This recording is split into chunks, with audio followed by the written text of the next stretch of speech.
Andy doesn't realize he's gonna be famous someday. Andy, do you know you're the only reason people listen to this? Anyways, Woody Two Shoes, episode 9. Guest Andrew Vickers. Date January 30th, 2021. My two black viewers, leave in the comments. Do you abbreviate your white friends' names, or do you call them by their full name? Yeah. Also, while we have your attention, what the fuck are you guys putting in your mashed potatoes? Because that shit is incredible. And that's how we start the podcast. Let's go. You started off this episode by going, I'm not old. Prepping for the zombie apocalypse, and we're prioritizing PlayStations first. PlayStation. This is where we're gonna die first. Did I just get the golden fucking touch? And then I have to explain to you websites. You did. That's what the Texas butthole tickler used to say when he ran away.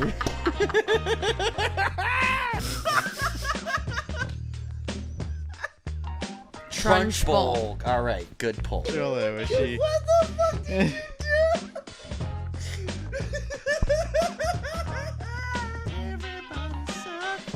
Dicks. And Rich is fucking full blown making out with this lady. Quality content.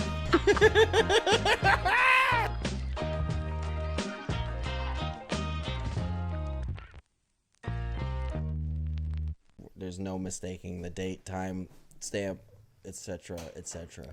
Well, that's certainly true if this ever comes out, Mr. Woody Two Shoes.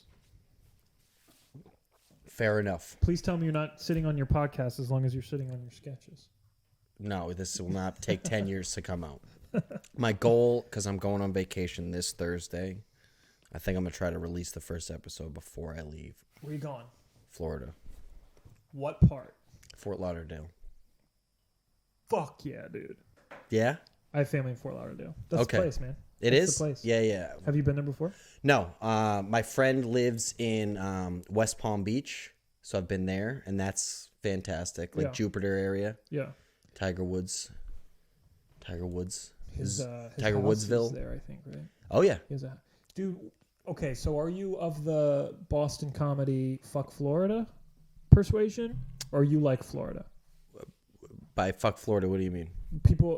Florida is a good punchline in a lot of jokes.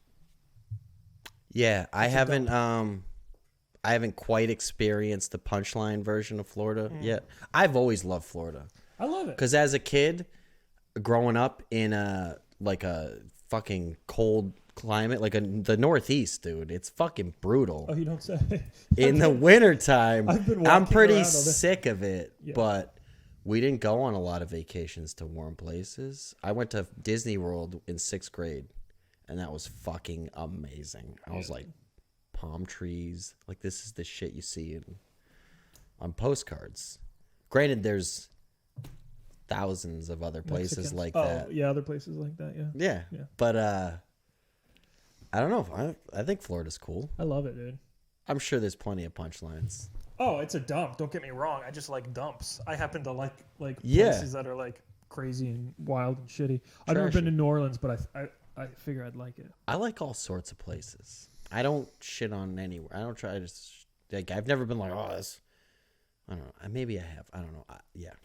The only place I've ever shit on is I guess probably like Cape Cod, Massachusetts. I think if I had to pick one out of a hat. Well, if there was any place to shit on, yeah, place is a fucking.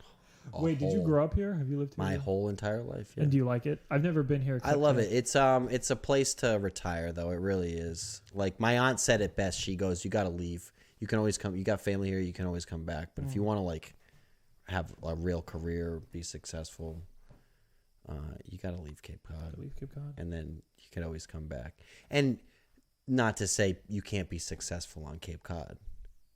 Yeah, but there's it's a different type of success. There's it's a little more limited, I guess. Options wise, you can probably build a pretty big career in human trafficking, I imagine, on Cape Cod. With the canal, yeah. I imagine if that's a business that I was looking to get into, yeah, this is a place that I would come. Speaking of, or I like your opiates, house too. Thanks. I like your crib a lot. It's impressive. This room was not that impressive prior to 8 or 9 years ago. It was just like this is all a long time in the making. I think my family's owned this house for like since the 70s. It's nice. It's like 50 something years. Grandpa's house. Yeah. Your granddad built it, or? Nope, bought it. I actually found out there's a fucking book somewhere in here, but I was I rearranged all these. These are his National Geographic collection that was in the library downstairs that I put here because it looks cool. And then there's a book about old Yarmouthport that in it has like the different historic houses, and because this is a historic house, it was built by a fucking ship captain in the 1800s. Dude, I feel like based on the entire aura and the collections and everything, your grandpa like went to India and shot tigers every once in a while. He was in the war. He was in World War II. Oh yeah? Yeah, he was a navigator No shit. on B-17s. I was actually watching some old World War II footage, and he walks in the room and he goes, "That's us, Triangle C." And he's looking. You look at the back of the planes, and they got the C with a triangle around it. He's like, "That's my flight group." I'm like, "That's crazy." Is he still with us? And they're talking about or how has like he moved on to the Lord. he's moved on. 8 years ago, maybe something like that. He had a good run. Sounds like He was it, up dude. into his 80s. Was he For in the sure, made it to his Pacific or 60th wedding anniversary. Atta He boy. was.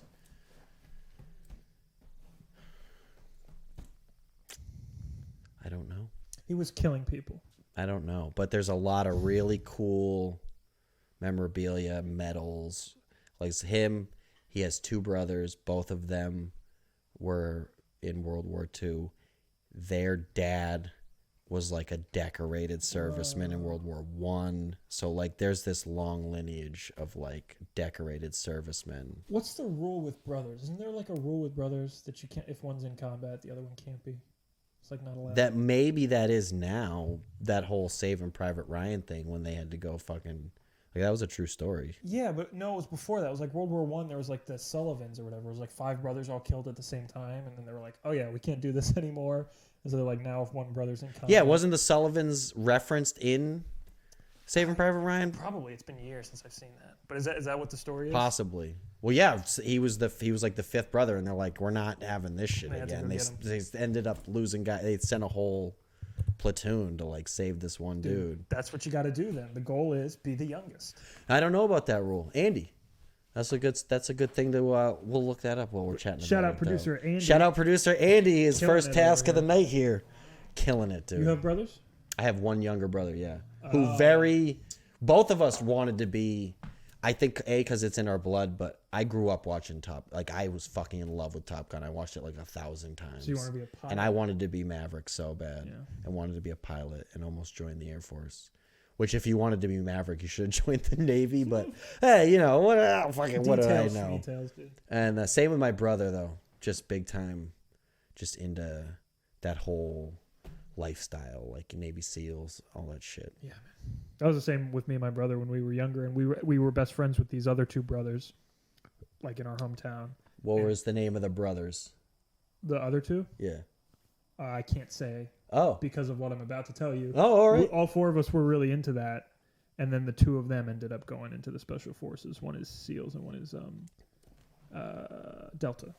Nice. Yeah, and but me and my brother, when we were kids, it was like, all 4 of us are totally gonna do this. Yeah, and then they like kept getting bigger and bigger and more muscular and more talented, and I stayed the same. And I was like, all right, Yeah. I'll do something else. You'd be like, you look like Chris Evans' character Before. in the very beginning of the first Captain America. Yeah, man. When he's in boot camp before they inject him with all that shit. Yeah, and the 2 of We're them like, looked "Ugh." like him right afterwards. Yeah. Okay. It was funny growing up with the 3 of them because, so 2 of them athletic phenoms, just incredible swimming triathletes, whatever. Division I, all that shit. And then my brother, a really talented soccer player, very, very athletic as well, even though he's like smaller like me. And then at any given time, me 10 yards behind him trying to catch up. Hey, wait for me, guys. Yeah. Is your brother older or younger? He's about 18 months older, so we're real close. Oh, you're like Irish twins. Exactly. Yeah. All my siblings are like that. I got 5 siblings, and we're all 2 years or less apart. Andy, that's pretty much like your family, huh? You got 4? Ooh. 4 siblings or 4 total? 4 total, and a half sister too. And a half sister. I smell a fellow And a half. 4 Catholic. total. Yeah. Oh yeah. Yeah, of course. It went 3 years, 2 years between kids. Like 3 years, 2 years, 1 year.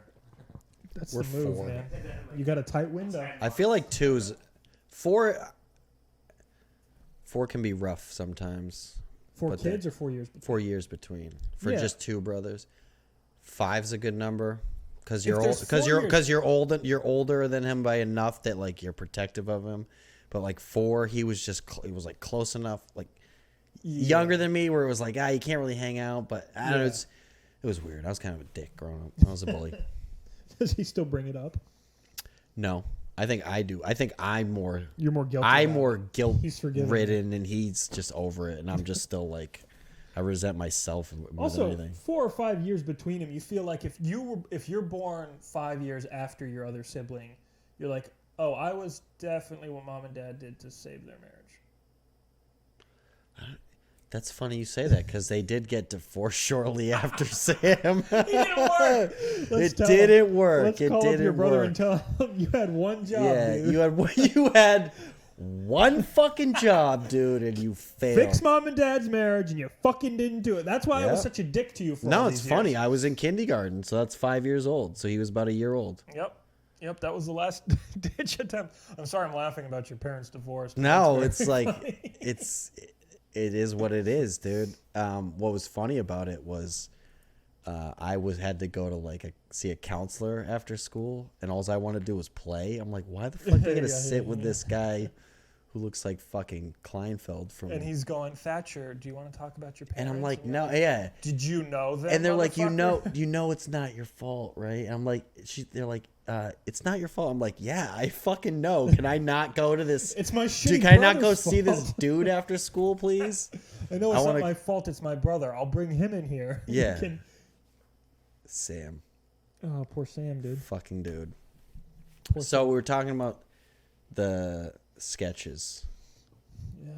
Coca-Cola. So Yes, sir. I like it. I think it's solid. I especially like it because I want to see a scene of Thatcher of you snorting liquid Coca-Cola. well, I'm not gonna snort. Well, that's the thing. It's just still drinking, but like for instance, you follow, like I've got a couple different scenes like in my head. But wait, time out. If you burn this on the pod, are people going to steal the idea? Yeah, fuck you guys. All right, we'll talk about it later. Yeah, But we'll talk about it later. Me, we can be producer vague Andy- about it. But like, there's a scene going up the stairs, following the 2 friends, and then you turn the corner, and it's just like the room is just littered with can. It's like, yeah. hey guys, you how's it going? Like, Yeah. what's up? And they're just like looking at each other, like look back at Trying the to hide camera, it. Yep. and just like it's like, hey man, we got to talk. It's like, all right, sit down. You want a drink? Like, you know what I mean? Like, open the fridge, just like over the top, I love way over the top. So I've had that idea forever, but then more recently, I had an idea about a podcast / sketch show. Right? So picture a combination of. Remember the Ricky Gervais show? No. It was like the original podcast, one of the original podcasts, Never seen essentially. So it was the Ricky Gervais radio show. He had a radio show or a podcast. It was a podcast actually, and he filmed it with his 2 buddies. One of them was a goofy actor. He's got glasses. He's been in a bunch of shit. I can't think of his name. And the other guy is Carl Pilkington. He was on this reality show where you'd travel around, like Ricky Gervais just sent him around the world, traveling around the world. The Idiot Abroad. Okay. Have you ever seen Idiot Abroad? I think I have. Yeah, Okay, yeah. Idiot Abroad is Carl Pilkington. Okay. His whole mystique was built up from the Ricky Gervais show, which was a podcast where the 3 of them sat down, and right as the show started, it went from reality to like it was like a cartoon, and then it's the 3 of them cartoonized sitting there with mics having a conversation, and they'd ask Carl questions, and his logic is just so insane and twisted. He's he's kind of he's a doofus, you know, he's an idiot. And or you talk about it, or they just get him to tell different stories, and then it would be animated. So they'd be talking about it, and then it'd be like this whole cartoon sketch of like what he's talking about. And so your thing, dude. So my thing is like, while you're sitting there, like let's say for instance, you and Severin just had a writing day. If you guys were mic'd up while you were writing, right? Mm-hmm. And you recorded that, or even filmed it too, and then you broadcast that, but then while you're like, you almost fade to like drunk history. So now the brainstorming session becomes the narration to the sketch. And then you could be like, and then you could play with it in ways where like, you're like, oh, then he comes in with a sword. So you got the guy in the sketch like with the sword, and then he's like, no. Like someone's like, that's stupid, right? And then all of a sudden the sword disappears out of the guy's hand. I love it. You know what I mean? And then it's like, and then so the sketch evolves or changes as you guys are brainstorming it. And then I don't like, that's just a rough idea so far. Like, who knows where it goes from there? Like, do you finalize it and then go back and then play the sketch out from beginning to end? Like, I don't know, but the base idea is like, it's a podcast that's like, it's like Drunk History and like the Ricky Gervais show, where you're actually filming the writing session. I like and then creating the sketch. That the writing session becomes the narration of the sketch. That's some good original content, and especially good because of the amount of sketches that Severin and I write with swords in them. Yes. So I'm down, dude. I want to get people together. Let's make it happen.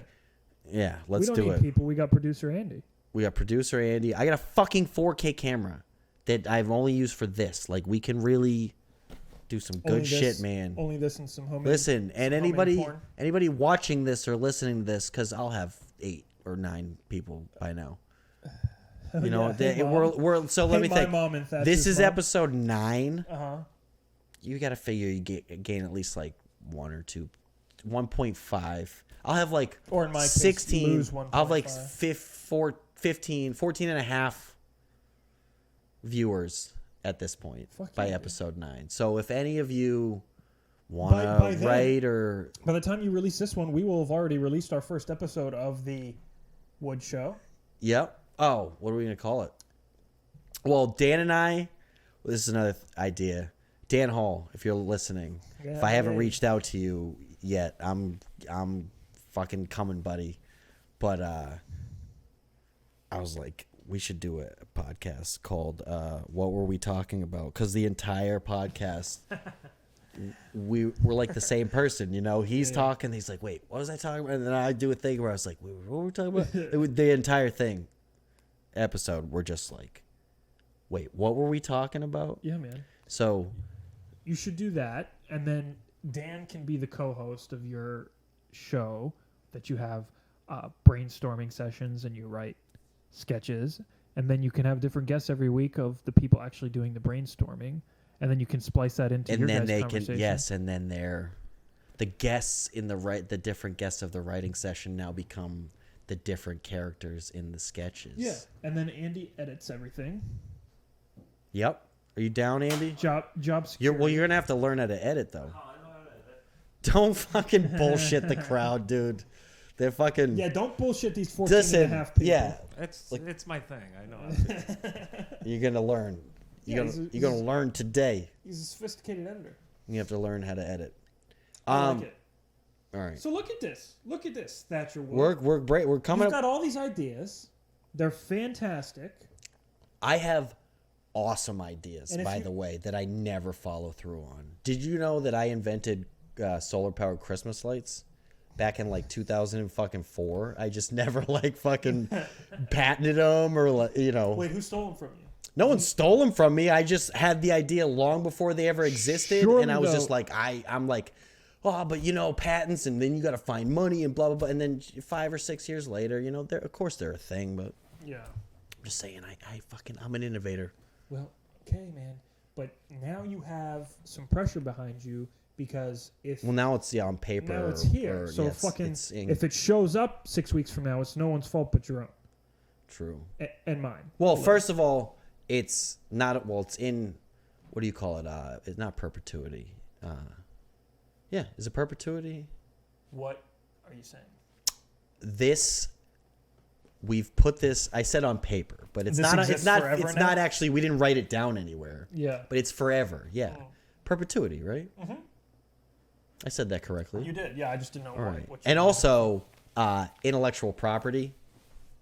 Yeah. By the way, like, yeah, what he said. We Don't got this. steal shit like I did today from 7-Eleven on the way here. Perpetuity, posterity. That's the word I was looking Isn't posterity your descendants? No, I think you're right. I think perpetuity is the right thing. for. No, but I just watched Tenet again, and he said posterity. How many times have you seen it now? Twice. That was the second? Okay, I gotta watch it again because I didn't fucking. There was a whole section in the middle that I was like. Well, I watched it at my fucking mom's house because I went there for Christmas, and the way they watch TV, they had the Apple TV, but then my mom's husband takes his phone, pulls up Amazon on his phone, and then streams it from his phone, from Amazon on his phone to it's like, and all this stupid new technology, the shit skipping, and the goddamn movie's hard enough to follow as it is, and when they're going there's just like, there'd be like like real quick, and like right middle of like some important shit they're saying, they'd be like there's that quick little, you're like, this has to stop. I'm fucking going nuts. So I ordered it again. I'm like, I'm watching this again because that drove me nuts. And it's cool.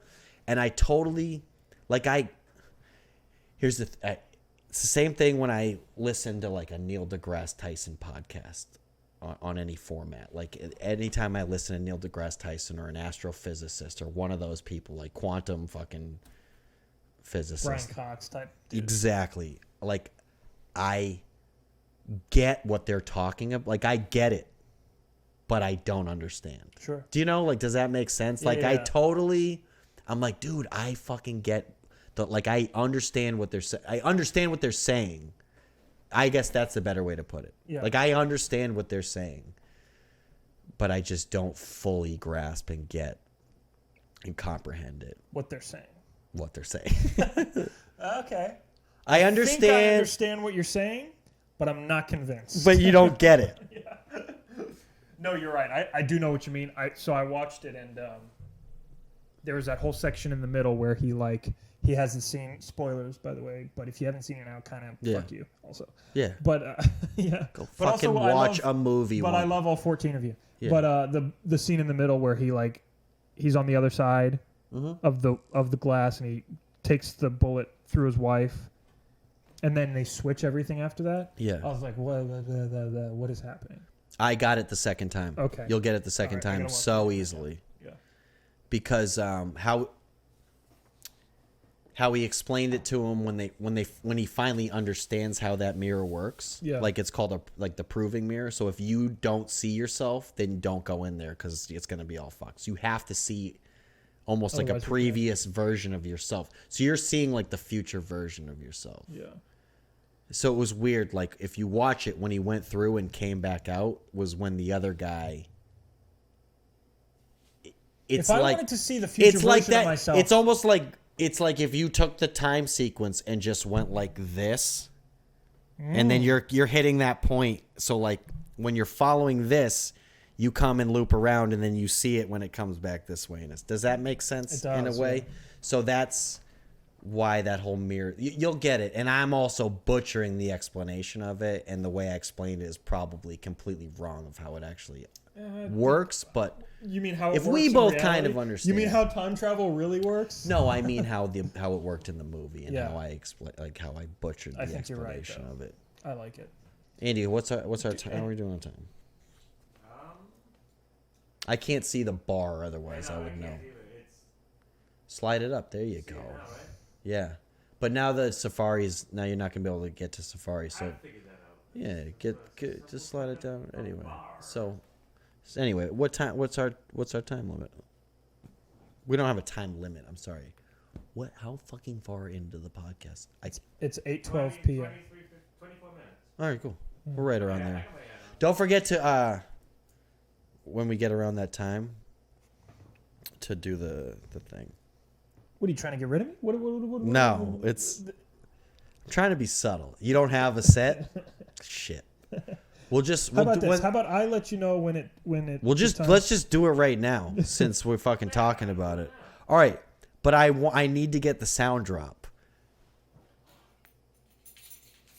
But you got to do it into a mic. Okay.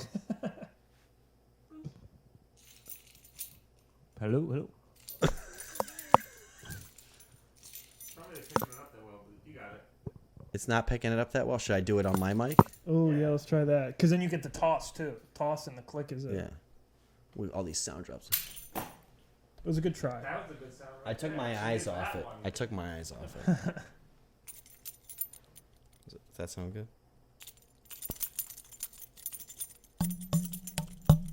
Oh, I gotta probably not hit the mic. All right. Here. Man. So, This has been incredible. I don't know what the fuck's going on, but I love it, dude. well, it's growing pains, not growing pains, but the learning curve, right? Hell yeah. Everything's got to start somewhere. Yeah. Well, I said to Andy, I go, we're gonna. So this is a segment. This is one of two segments that we have. And it started episode 3 with Sam Buck. And it's like taken on different forms. At first I had one name for it. It was like so corny. I was like, this is stupid. Because everything has to rhyme in my head. So I'm like, no, this is dumb. So it's evolved to now I want to have that sound drop. But we don't wear headphones. So I want to have a way that maybe the sound on the TV will be able to hear it. But where Andy, when the time limit, or not time limit, I keep saying time limit. I don't know why. When the time comes up for this segment to happen, Andy just hits the sound drop. And then we hear the jingling of the keys. Alternatively, right? You keep tossing them back and forth because that shit is golden content. Yeah, I like that. Yeah. Alternatively, yeah, which nobody, I don't know if you guys heard it, but Plus- Andy dropped the keys. Both of us have thrown so many objects back and forth to each other at work. yeah, you guys are at work all day throwing hammers. Dude, and hammers, saws and shit. throw my hammer up to me. I drop my hammer, Yeah, everything, dude. I got to catch it 20 feet up. We're so good at that transition, and I dropped the keys coming this way. He dropped them on the way back. I like it. Keep it, and also keep it a running joke that, we're going to get the sound drop soon, but you never get it. That's hilarious, too. Okay.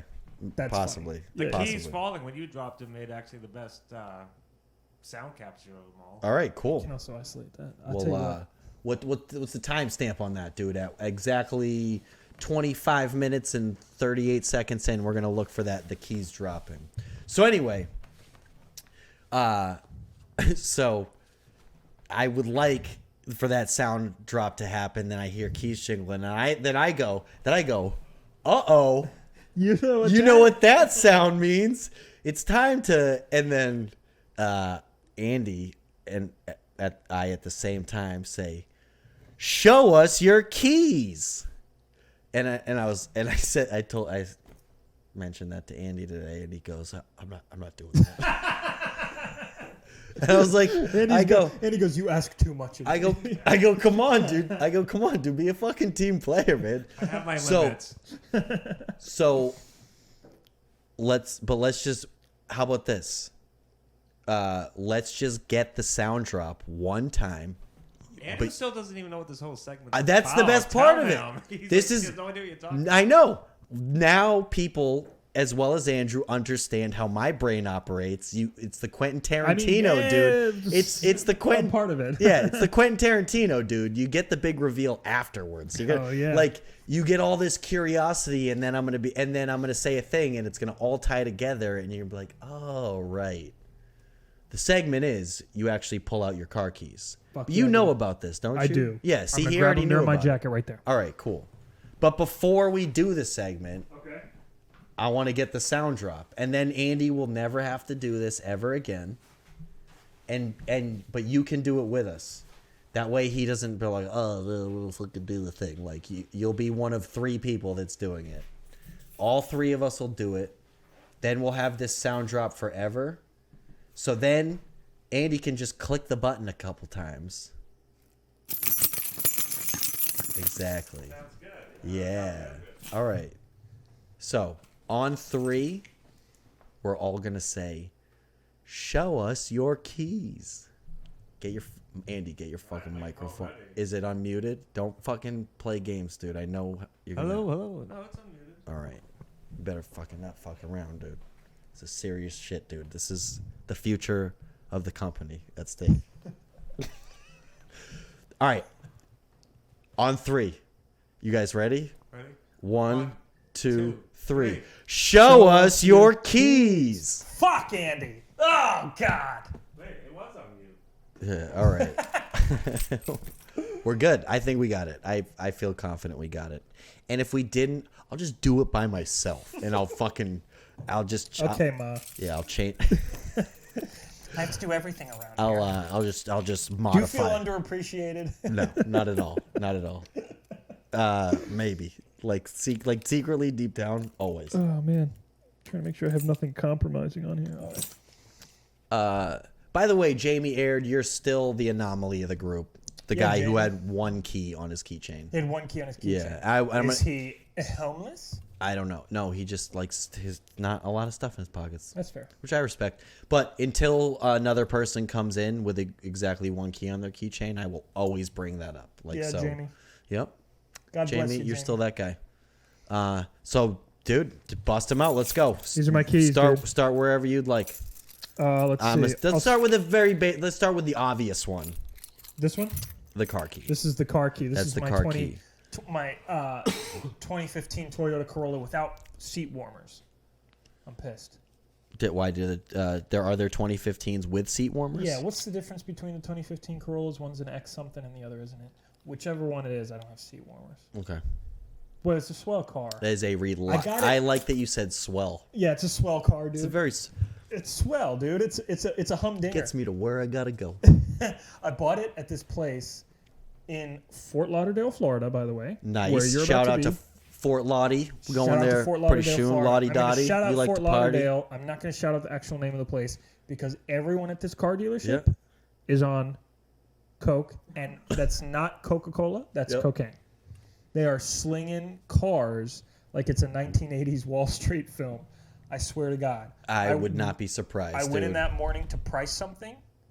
I left with a Toyota Corolla that I swear to God I got for a third of what it's worth. All right.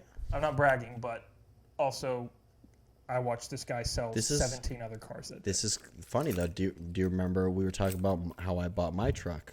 Yeah, that's right. And your Corolla story never came up. You basically, Dude, this how place did is you one- get it for a third of the price? Was that a boss move on your part, or It was a mix it- of that. Were they just like, They- listen, man, Dude. look, I gotta get rid of this thing. I'll give you a good deal, dude. I got more stuff coming in. I'll tell you what, man. Look, I would like to say that's an exaggeration, but it fucking isn't, dude. It was All right. unreal. There's the guys in the lot. It's a used car lot. listen, man. What's your name? Andrew? Yeah, Come yeah. here. Yeah, Sit Andrew. down, Andrew. Come on. Let me tell you something. These gotta- fucking guys. Dude, I'll tell you what. Look, most guys are going to tell you this one thing about it. But I'm going to shoot straight with you because I like you. Yeah. By the way, I have a cousin. His name is Andrew. Your name's Andrew. Where you from? Where you from? I'm from North Carolina. From North Carolina. My cousin Andrew's from North Carolina. Do you know any other Andrews? Do you know any other Andrews? I actually, my producer's name is Andrew. Andrew, where you from? Cape Cod. Cape Cod. I know an Andrew from Cape Cod. You know him?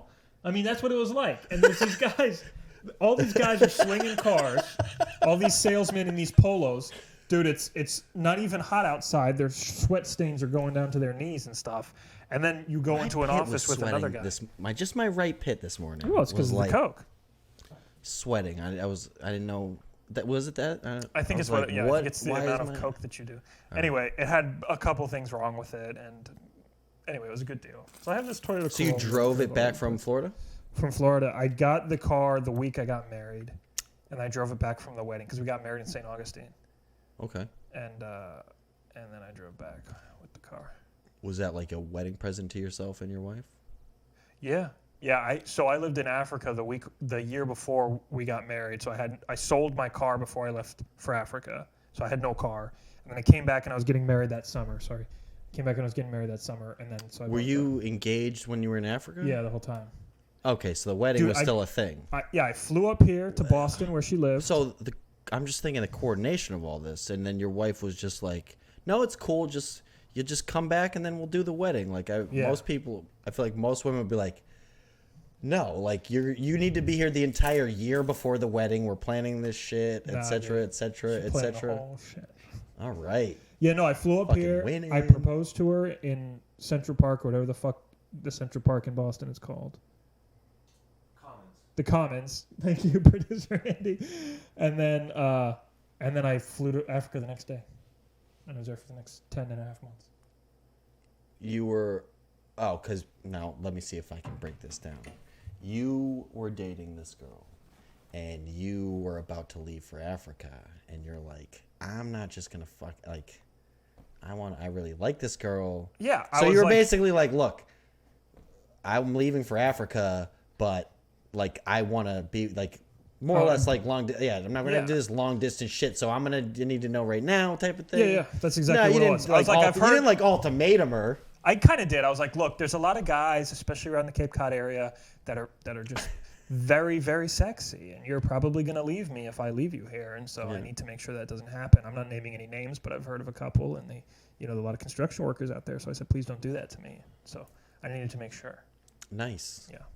And you're like, what were you doing in Africa? That's what I want to know. I was hunting bushmeat, dude. No, I was actually teaching.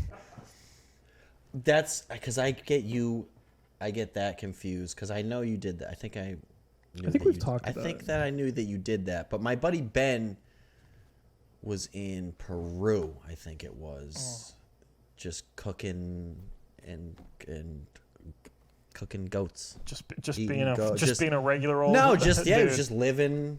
But very similar story too. But like when he came back, he basically like went to like the girl he always had a crush on and was like, "Look, we need to be together." And she then she left the guy she was dating and that was a wrap, dude. Yeah, man. He was like, diarrheal diseases will really remind you what you want. Well, no, it's like I'm like, man, maybe I need to be more assertive. Why? You have a girl you've been dating that you want to marry? No, I am not dating anyone right now, but I would like to be, I think. You would? Yeah. I have some friends. What kind of girl do you like? What kind of girl is Thatcher? That's a problem. I'm too picky, like. It is girls though, right? Yeah. Okay. Yeah. Or at least you got to at least trick me into thinking. Oh, sure. No, I could do that. Yeah. Oh, not me personally. No. Oh, well, I mean, I don't know. I haven't seen I'm not saying I want to. I haven't seen you with a wig on, so lately. So that's my car anyway. All right. Let's see what else. Look at this. See. By the way, Sam Buck. Yeah, Sam Buck. Because I'm gonna bring Sam Buck. We had him. No, I'm gonna bring this up every time this fucking segment comes up.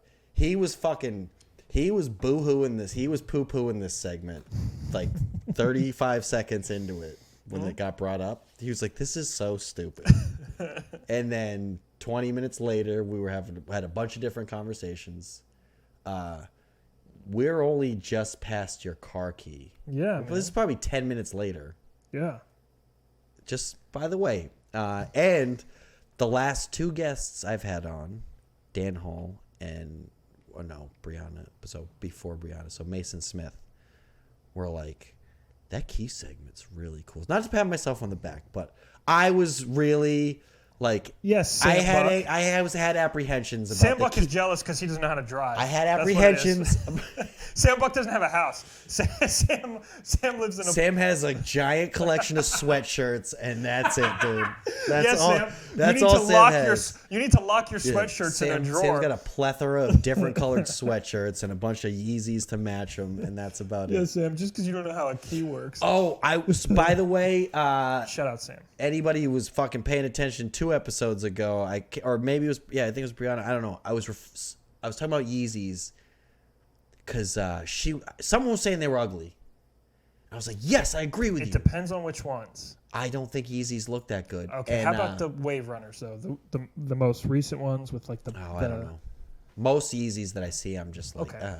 And anyway. I could not think of the way that I heard this one person describe them, and I wish I could remember who described him this way. But I was like, sitting here on the podcast like they were calling him something. Like I can't remember what it was. It was so funny. You know when you just butcher a joke, you're just like, oh, you had to be there. I could not even think of the reference, but I remember. He called them sweaters with soles. That's what they look like. They look like your grandfather's sweaters with fucking soles on them. They do look like old man shoes. They look like a hospital shoe. Like I don't get the it. booty you put over your shoe to get It's it in like the a hospital. fucking $400 sneaker that look, anyway. That's that marketing strategy. Your Yeezys are ugly, Sam. Buy another sweatshirt. Dude, Sam is a sweetie. We had him Sam's on the best. on Wednesday. You did. Great time. Wasn't he already on? Is this a No, this was repeat his appearance? his first. No. Mason was on Bucked Up, and he's been at Mason's house multiple times for podcasts. His wife was on, Mason was on, and now he's done High Noon. Oh, That's is what that I'm the- thinking okay, of. Yeah. So he's a prolific man.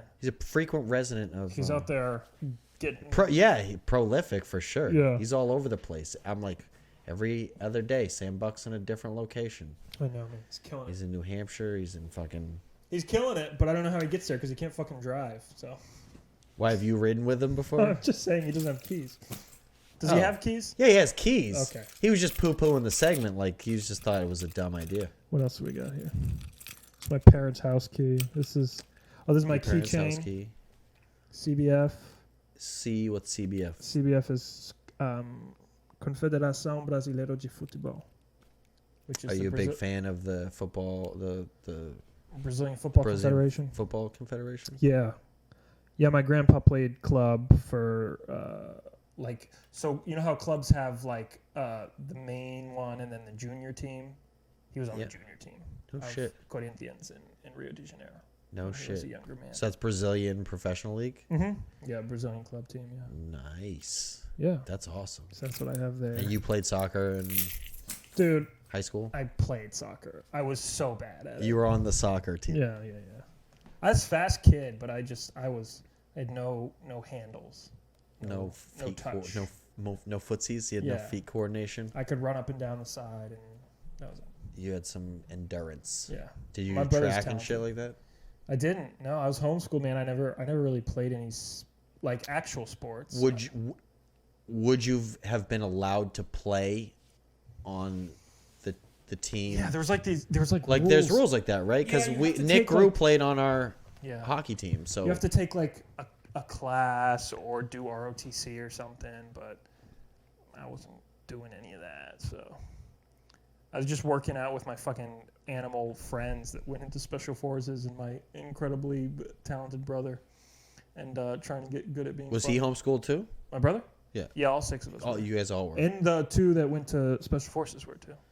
Oh, really? By their parents? Yeah.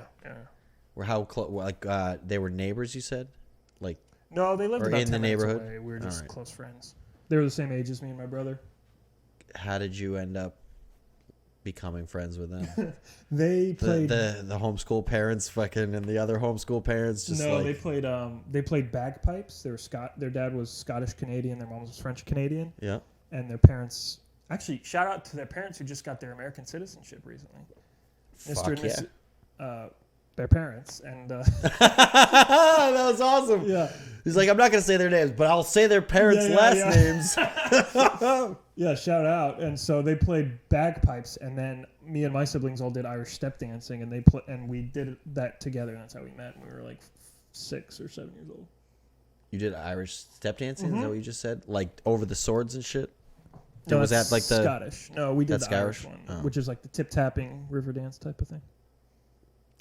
Nice. Were you a huge fan of Riverdance when you were a kid?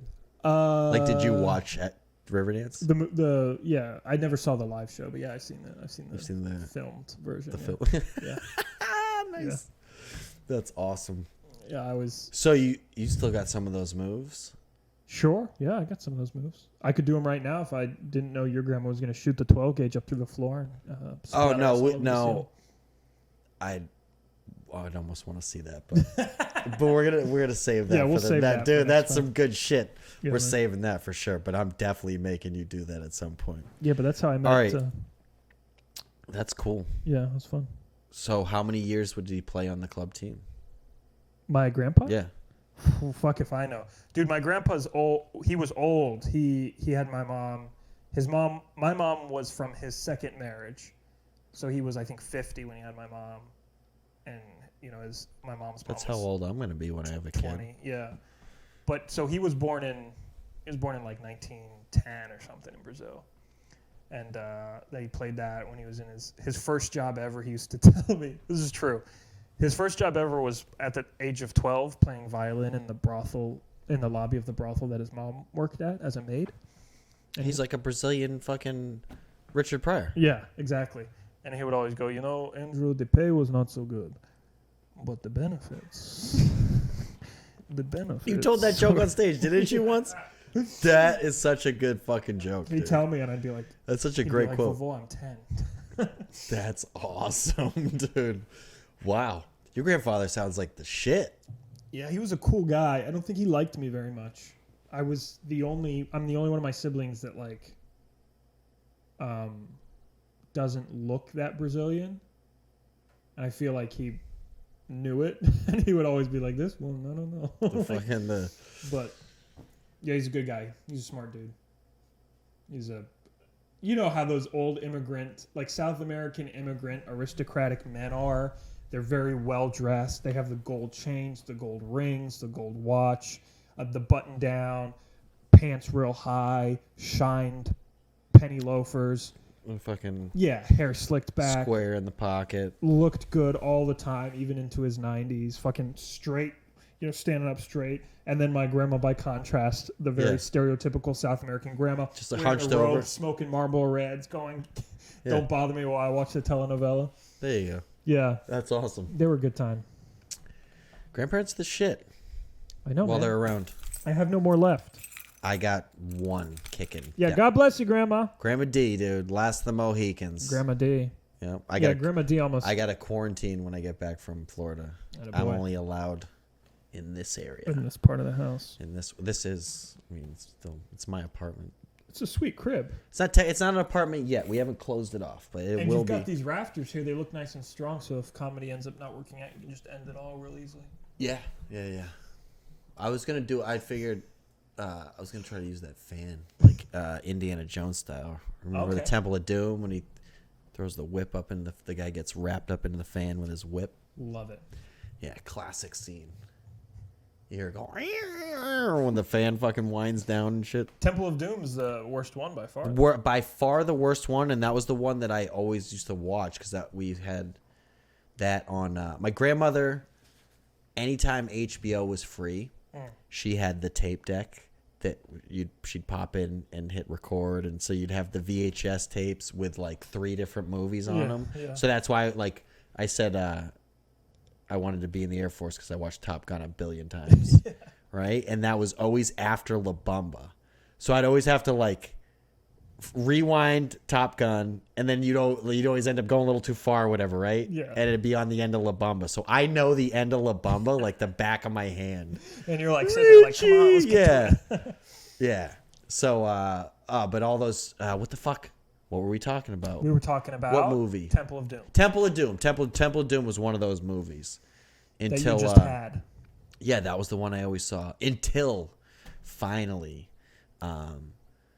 either hanging out at my aunt's house, the one who's now has power of attorney, or when she finally moved to Cape and was around here, and her VHS collection, like they had like the Columbia subscription or some shit. She actually had like, not with the written in Sharpie on the back of it, but she actually had the sleeves with the fucking poster pictures on it. So, and she had all the trilogies of everything. She had like the Mad Max trilogy. She had the fucking Indiana Jones trilogy. She had all that shit. So that was like, oh my God, a whole new world got opened up, and I finally got to watch the original Indiana Jones in English. And then my favorite was always Last Crusade.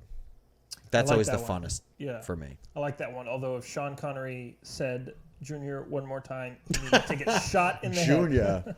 My favorite is Henry when he pops in the tank and Marcus is like, Henry, and he goes, Marcus. Henry.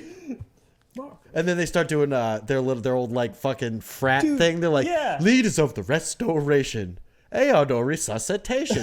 Henry Marcus. And You then see all those roles that Sean Connery was in as he got older, where he's just being a ham. And then you see kind of interviews as well of him being like, everyone sort of just thinks of me as Bond, and I don't prefer to be known as one character. Or whatever. I always think of him as fucking Henry. Oh yeah, I guess Henry Jones I Sr. love the idea of a Sean Connery that was like this super dapper, handsome, tough dude, and he's like, I just want to let loose a little bit. Everyone, it's so restrictive. I just want to be silly. Well, He you got get to that do it. famous role, dude. Like Chris Evans is never gonna be anything other than Captain America. Yeah, man. You can't act yourself into a hole. You hear that, Harry Potter? But it's probably he did. I've seen him. I've seen him in some stuff. Have you seen that trippy thing that he did where it's a true story about this guy that gets lost in the Ecuadorian jungle or something like that? Colombian jungle. Daniel Radcliffe, crazy movie. Indie film, but really, really like good. And there's like a whole scene of him like losing his mind. Really? That's just incredible. Oh no Yeah. shit. It's called The Jungle, I think. The Jungle. Yeah, it's a good movie. I'll have to check that out. I watched some fucking. Dude, I get caught by myself watching like chick flicks. But he was in some it was some dating movie where he's like trying to get with this chick, but she's dating some dude. I don't know, it's fucking retarded. I'm like, what the? Because my problem is, at the minute I start watching something, I have to know what happens next. Oh yeah, dude. So I've watched so many fucking garbage movies on that basis alone. Yeah, but then you find some gold in there every once in a while. I watched a Mutiny on a Bounty. Like I've seen black and white movies that I didn't think I was gonna watch. I showed my wife last night for the first time Dr. Strangelove. I gotta watch that. I'm that's a shitting myself classic. laughing on the couch, and her face is like this the whole time. You're like, I don't get it. I'm like, just bear with me here. Is there ever stuff that you'll laugh at where she's like appalled? Like, Oh, I yeah. cannot believe you think this is funny. That's Oh, yeah, for disgusting. sure. Or that's like, that's horrible or disgusting. Every once in a while when we're watching a special, because she's a big fan of watching, any given special that comes out. Comedy? Yeah, she loves Bill Burr. She loves Tom Segura. But Nice. when I get into trying to think of the last one, she was like, okay, that's too much for me. It was probably the recent Australian Jim Jeffries special. Jim Jeffries. Because he kind of goes ham. But I don't remember. He says cunt once or twice, I've heard. Yeah, he does. He does. But she's not upset about that. That's actually one of our pet names for each other. She's into it. Oh, nice. You call her cunt? Yeah, That's cool. I roll over in the morning. I say, good morning, cunt. And she goes, good morning to you, cunt. And then we kiss a little. And then, That's nice. yeah. So I'm then, kidding. Oh, I was going to say.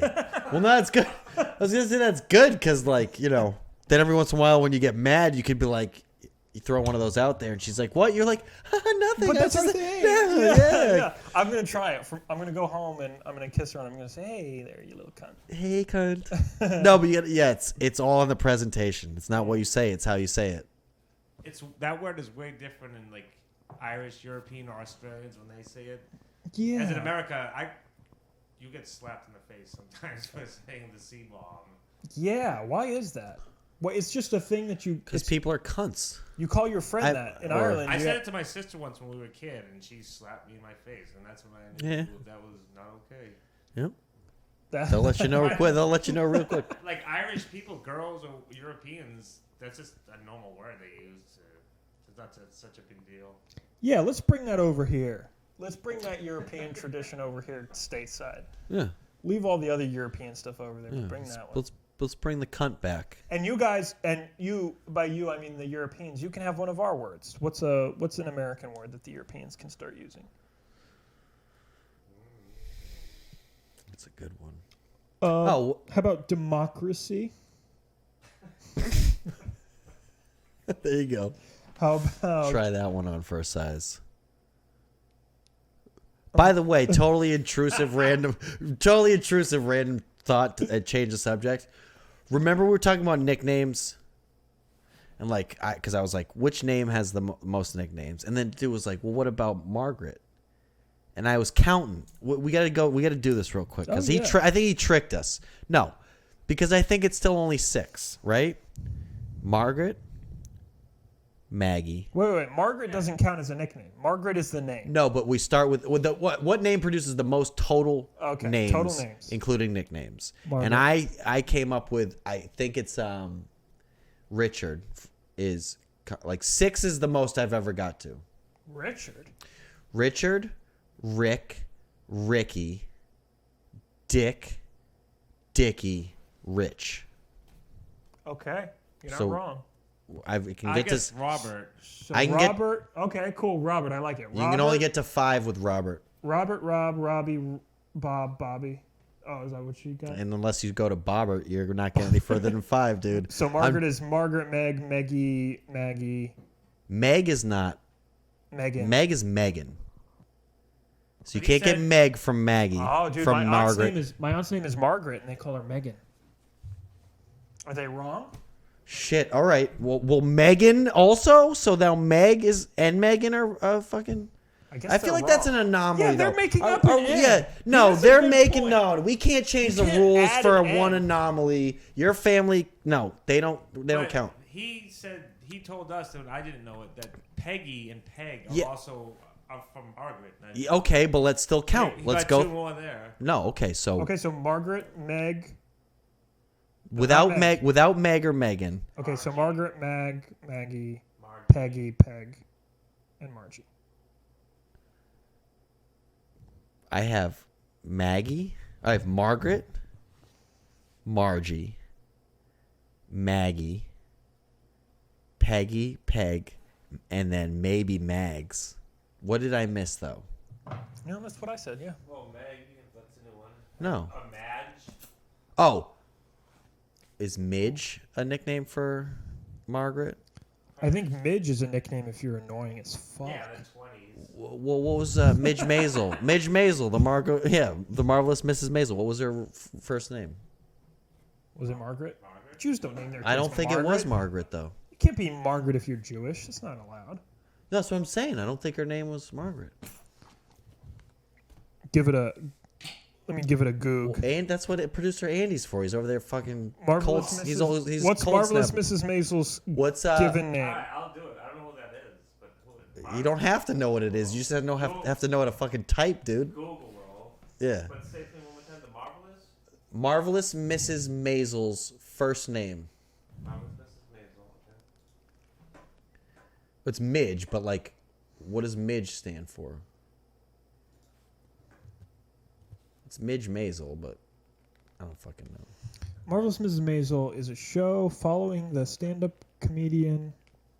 failed stand-up comedian Andrew Vick. What? This Wikipedia article Yeah. is so full of All right, shit. while he's looking this up, you got any more keys? Oh, dude, I got all sorts. Dude, it's crazy how long this segment can go sometimes. I have this extra. Miriam. Is Miriam. Miriam. Maisel. Midge is short for Miriam. All right, so anyway, the point is he had us thinking that he got to 7. I swear he got to 7 somehow. You got 7 with Margaret? With Margaret, I think. He probably included Meg and Megan. He probably cheated. Margaret,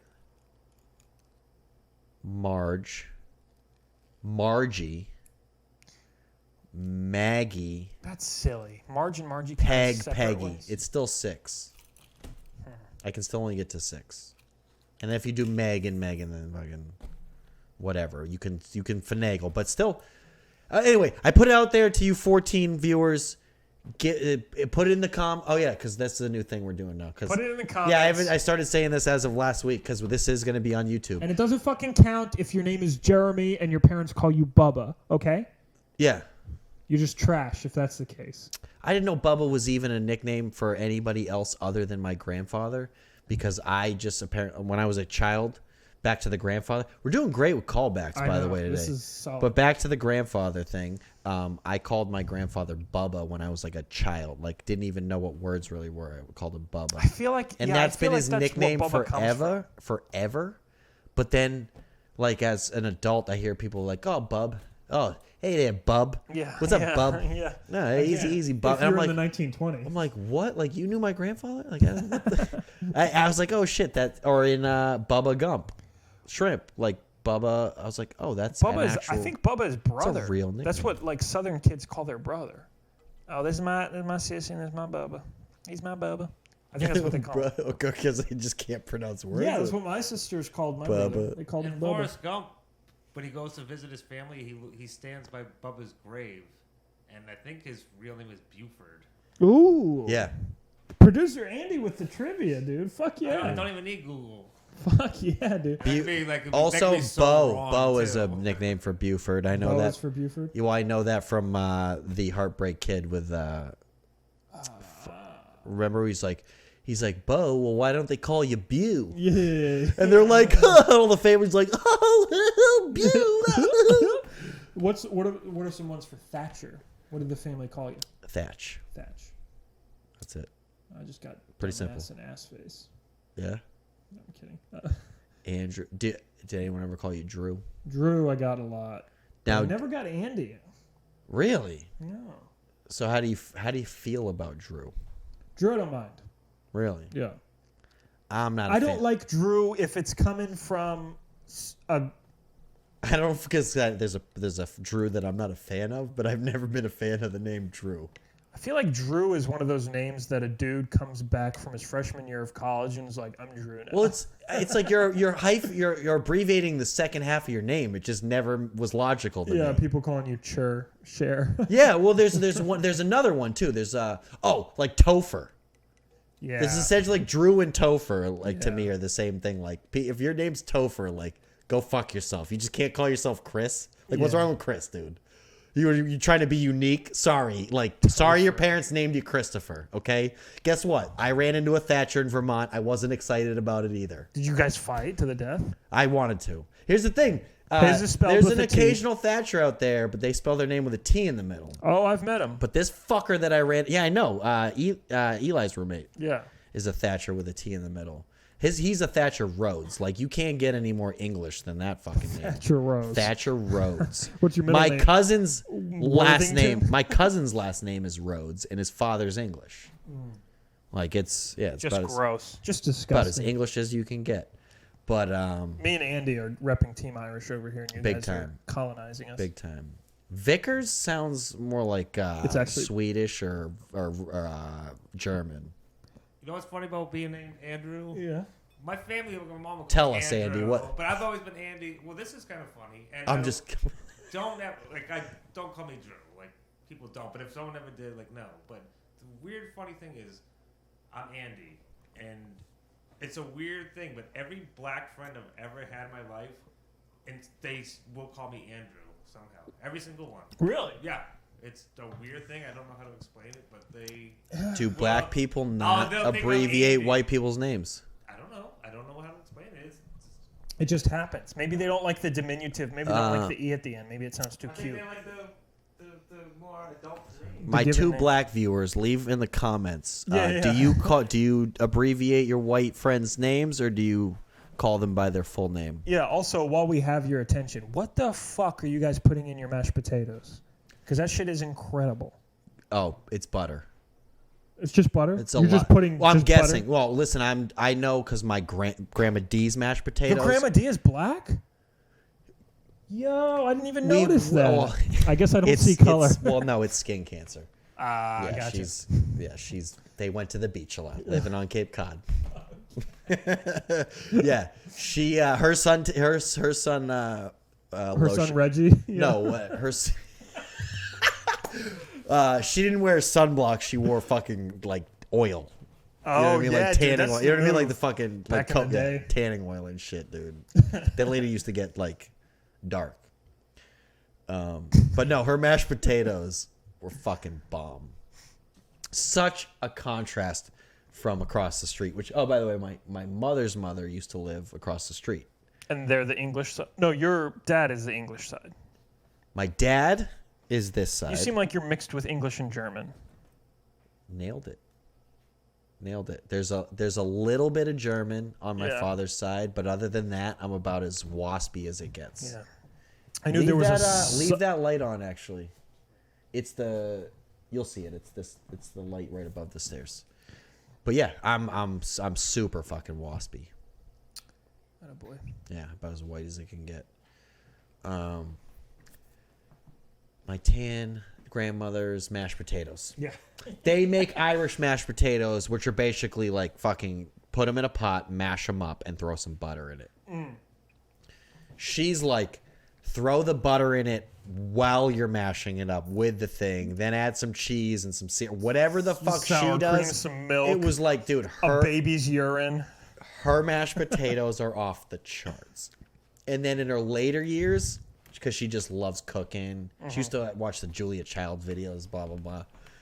But she'd get like the pre-made mashed potatoes, which are already fucking buttery and taste pretty good as it is. And like you'd go to get them, and they'd be hot as fuck with the plastic peeled like mostly off, and there'd be like, it's like almost like she like put the spoon depression in it to like create that crater, and then poured melted butter in there, because you just see the pool of butter. It's like, Grandma D loves butter. That's the Lord's and you know, work. like when you get older, like your judgment gets a little off. It's like, I think your portions, Everything just kind of your tastes a little portions the same. get a little off too. I think, yeah, for sure, because that lady does not fucking slouch on the goddamn butter. That's for damn sure, man. Dude, neither of my grandmas cooked. I missed that. Yeah, I missed out on Did that whole anybody cook in your experience family? Of my mom's a good cook, and yeah, aunts and uncles cook. But like my mom's mom was, she just got used to a certain amount of comfort as she got older. And then my dad's mom was just this New England. They're from around here, actually. They're from kind of G-town in Quincy. your mom's mom. My dad's side Your of the dad's family. side of the family. Yeah, the sort of Irish Catholic New Englanders. Your mom's side of the family is the Brazilian. Brazilian. Yeah. And but no, she's from up here, so she's like this old-fashioned New England type of lady, and she just didn't cook. She would take us out Hey, to eat. you all the married time. a Costa. My wife is. My wife's mom is a Cuban immigrant, and her dad is a Venezuelan immigrant. Okay, Yeah. but she's Latina. She is Latina. Does, Creo que sí. how does she feel about Latinx? Latinx, she don't give a fuck. She don't care what you say. She Okay. is Latina. Yeah, because I mean, there's masculine, there's feminine. There's masculine words, there's feminine words. Who gives a fuck, dude? So Yeah. I actually like I in recently. but I mean in the, like, I'm not saying like in the language, in the Spanish language, Right. there are masculine words and there are feminine For words. things that don't even have Some of them end in O, some end in A. Sí, es verdad. Ya tú sabes, It's güey. how it is, man. It's just how's the thing is, man. I feel. Do you remember? Sí, es how it is. Do you remember the 2004 World Series at all?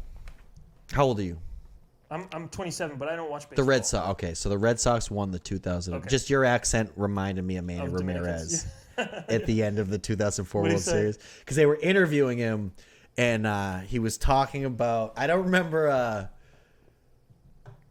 Oh, man, he's like it's just so it's what it is, man. It's great. what it His is. thing- But then he just goes, and thanks God, we did it. It's just the one quote I'll never forget Manny saying at the end of the 2004 And World thanks Series. God. And he says, hey, thanks God, we did it. Gracias a Dios. Yeah.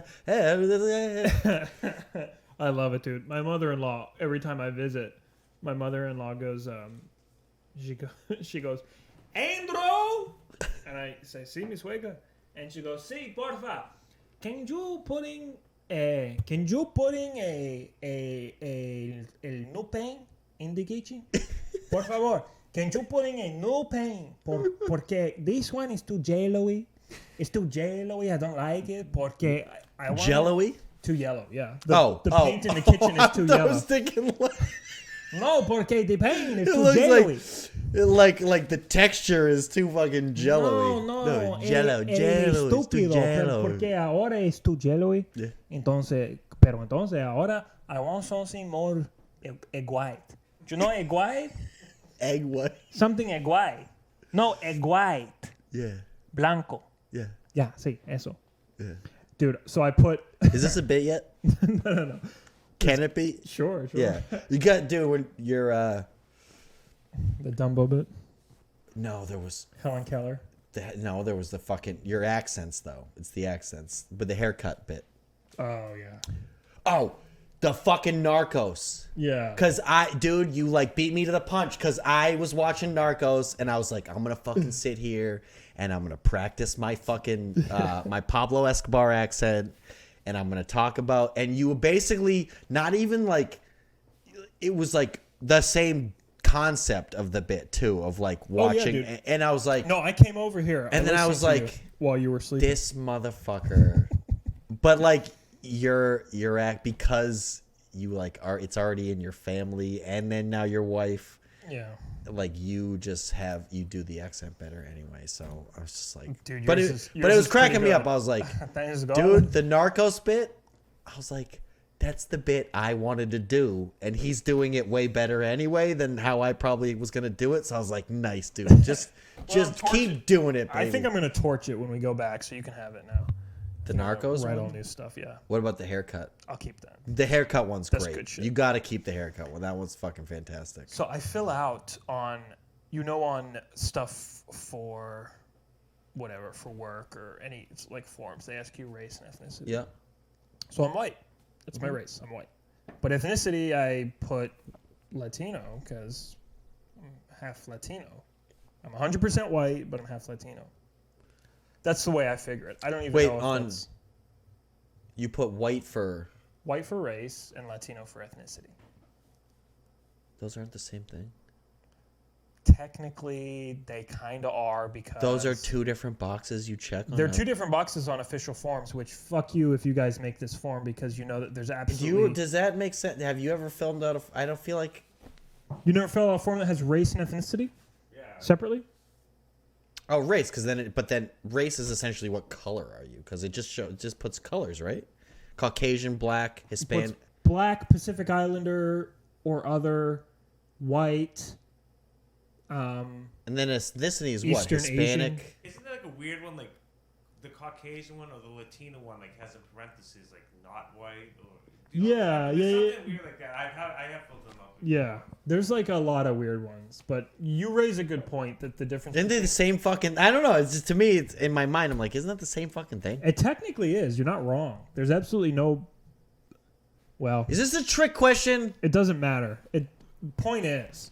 Well, So you're just like, all right, I'm So I gonna say- fuck you. I'm gonna. So yeah, I say you I'm wanna ask white, me stupid right? questions? So I'm white, and then I put Latino ethnicity. So so for work, I get this email a couple weeks ago, that's like, you have been added to the group because I work. I'm not gonna tell you where, but let's just say I work for a prestigious New England university that's very forward thinking and progressive. Okay. Yeah. Okay. So Oh, you work there. I work there. I thought you were going to school for that. You work there. Uh, Now is all right. Is that what you went to school for? yeah. And then now is that where you went to school for that? I did not go to school there. Okay. For undergrad, no. All right. Well, finish your story because I I get wanted. this This is email. something I wanted to ask you. I get this email that says, you've been added to the group of on-campus students, faculty, and staff, like person of color, like the board of people of color or something. Like, I don't know, some monthly thing where we all get together and we say how the university could do better for us. This is fantastic Yeah. because Andrew's like, now I got some influence. So I'm reading this email and I'm like, oh, well, this was clearly sent to the wrong person. I'm trying and to then think, you're like, gonna be in the meetings just fucking with him. Yeah. Actually, Yeah. Rachel. So I'm going like, I don't think that's very forward thinking. yeah, I'm going, And just fucking. I'm going, with what him. the fuck? Why was this sent to me? And then I go, oh, I put the Latino thing, dude. Oh, fuck yeah. I'm fucking genius, dude. Now I'm gonna do in, that. dude. I'm gonna put black on the fucking resumes now. I'm thinking, now Race, Caucasian, ethnicity, black. Yeah. Well, black isn't one of the options for ethnicity. But for race it is. For Or race it is. So you can't get away with the race thing. But race, I guess race is just a way of saying what color are you, right? Is that the nice way of saying what color are you? I guess so. What is race? And then ethnicity is like, where are you from? But race is also where you're from. Race doesn't tell you anything biologically except the area of origin of your ancestors. Doesn't tell you anything genetically that it gives you no information. This is a good one for producer Andy the here. definition of we got race, fucking producer Safari, we got Andy? Safari over here. Race versus ethnicity. Race is a social construct. While Andy's looking up this, yeah, it is, isn't it? It's got to be. Are we done with your keys? I You have, got to get through them all. I have a card. Does that count? Is that a gym membership? Yeah. Do you use it? Not anymore. I'm not a What's- member what of does this it say gym on anymore. there? This is the Central Rock Gym. Central Rock Gym. This is You go rock climbing there? I did for a short period of time. This is a rock climbing gym that also has Oh, it really is a rock climbing gym. weight room. Yeah. No, I was kind of joking, but My brother and I both had a pretty granola phase during Okay. college where I was a whitewater raft guide and he was a rock climbing teacher. you told me this. Yeah, I think And I then told you you this. were talking because we were talking about we're the Millers movie. That's right. That's Because right. Charlie Charlie Day Day was being showed filmed, up. et cetera, Yeah. et cetera, et cetera. Owen Wilson also came once. I also took the running back from the Charlotte Panthers rafting once. He was a big dude. And when I put him in my boat, the whole boat kind of sank a little bit underwater. When's the last time you've been whitewater rafting? It's been a solid year and a half. But you've been since you've been a guide. Like you still are active Yeah. with doing it. Yeah. And do you feel confident that like you could just take on like I'm a comfortable class 4 boater. Yeah. no shit? Yeah. So you could take me and producer Andy out on yeah. a thing, and we could go 100%. hammer some fucking. Oh fuck yeah. Oh shit! Yeah. Let's do it. You I'm want a to go good whitewater class 4 rafting? boater. Any yackers out there, baby boy? I've Check never it out. done it, but That's a repping right here. oh nice. My buddy Matt Baddock and his brother, they used to have a trip with a bunch of their friends Out on the Deerfield River. yearly. I'm not sure where, but somewhere in Maine. Oh, in Maine. Oh, that's good. They would rivers go in Maine. and do a rafting.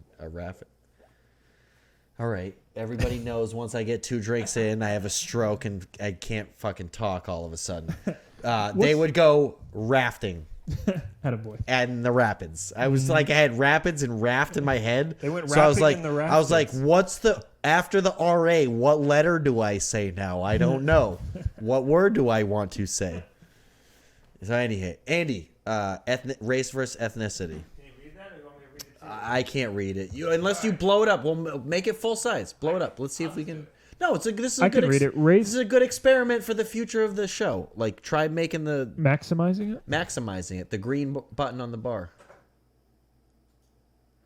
Nope. There you go. Yo sé porque el race is when you run really fast. Yeah.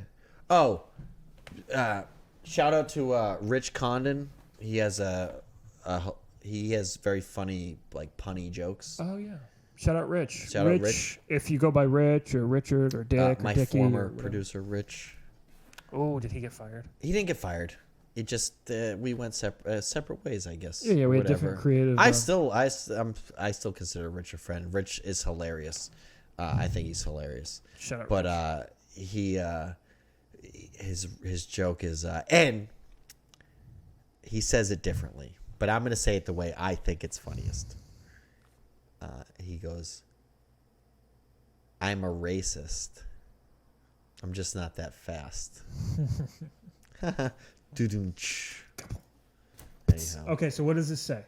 Race and ethnicity. I cannot. Can you read that? Race and ethnicity are used to. No, I can't read it. All right. Wait. Hold on. Let's see. If I get Yeah, let's right let to producer here, I can Andy. read. Let me test this mic out. Producer Andy. All And right. my reading skills. Well, if it doesn't work, it didn't work earlier when you were talking. So I'm just saying you should probably. I did. Let me test it. Didn't you test it out when we did a fucking mic test at the beginning of the show? that was a joke. It does work. All right. Good. Anyways, race and ethnicity are used to categorize certain sections of the population. In basic terms, race describes physical traits, and ethnicity refers to cultural identification. Pretty much Race what I said. may also be identified as something you inherit, while ethnicity is something you learn. Mic drop. That was well done, producer You Andy. can Shout out, producer learn Andy. an ethnicity. I mean, I reckon you could be. You inherit race, which means you're born into it. Yeah, but I guess a Black American's ethnicity would be from the Race US. is your white, ethnicity is your German or Irish. Right. Okay. Because you could be a black German. Sure. So your race would be black and your ethnicity would be German. That is like tons of Yeah, but countries in still, Africa. I'm Because not you could be satisfied born. with Because it. you could be born in Germany as a black man, but move as a 1-year-old to America, and then you grow up and you're learned to be an American. Yeah. So ethnicity can be learned, and race is inherited. I dig it. I get it. Pretty much, kind of what we said. Yeah, essentially. Race is your color, and ethnicity is where you're from. The exact definition always helps. Yeah. Now we're more specific. Easy peasy. Doesn't fucking matter. I'm on the board of people Yeah. of color. Meanwhile, Hell yeah, dude. Meanwhile, our 14 viewers are like, "Yeah, duh, fucking retards! You had to Meanwhile, Google this the shit." past Yeah. 15 minutes are Yeah. like yelling at the whatever they listen to this on. Yeah. No, well, Yeah, well, you YouTube. smart motherfuckers. Hopefully, weren't they're here. watching on YouTube. I like to consume all my content. I like to visually consume my podcast content. Really? Yeah. Which Me and podcasts- Mason talk about this all the time. It's not a debate, but it's just there's different. It's just kind of how I was introduced to podcasting. So it's kind of how I. And which ones are you a fan of? Besides the High Noon podcast, available anywhere you get podcasts. Yeah, the High Noon podcast. Yeah.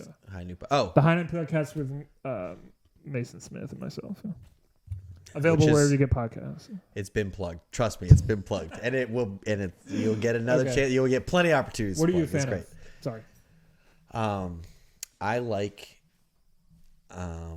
obviously, Joe Rogan.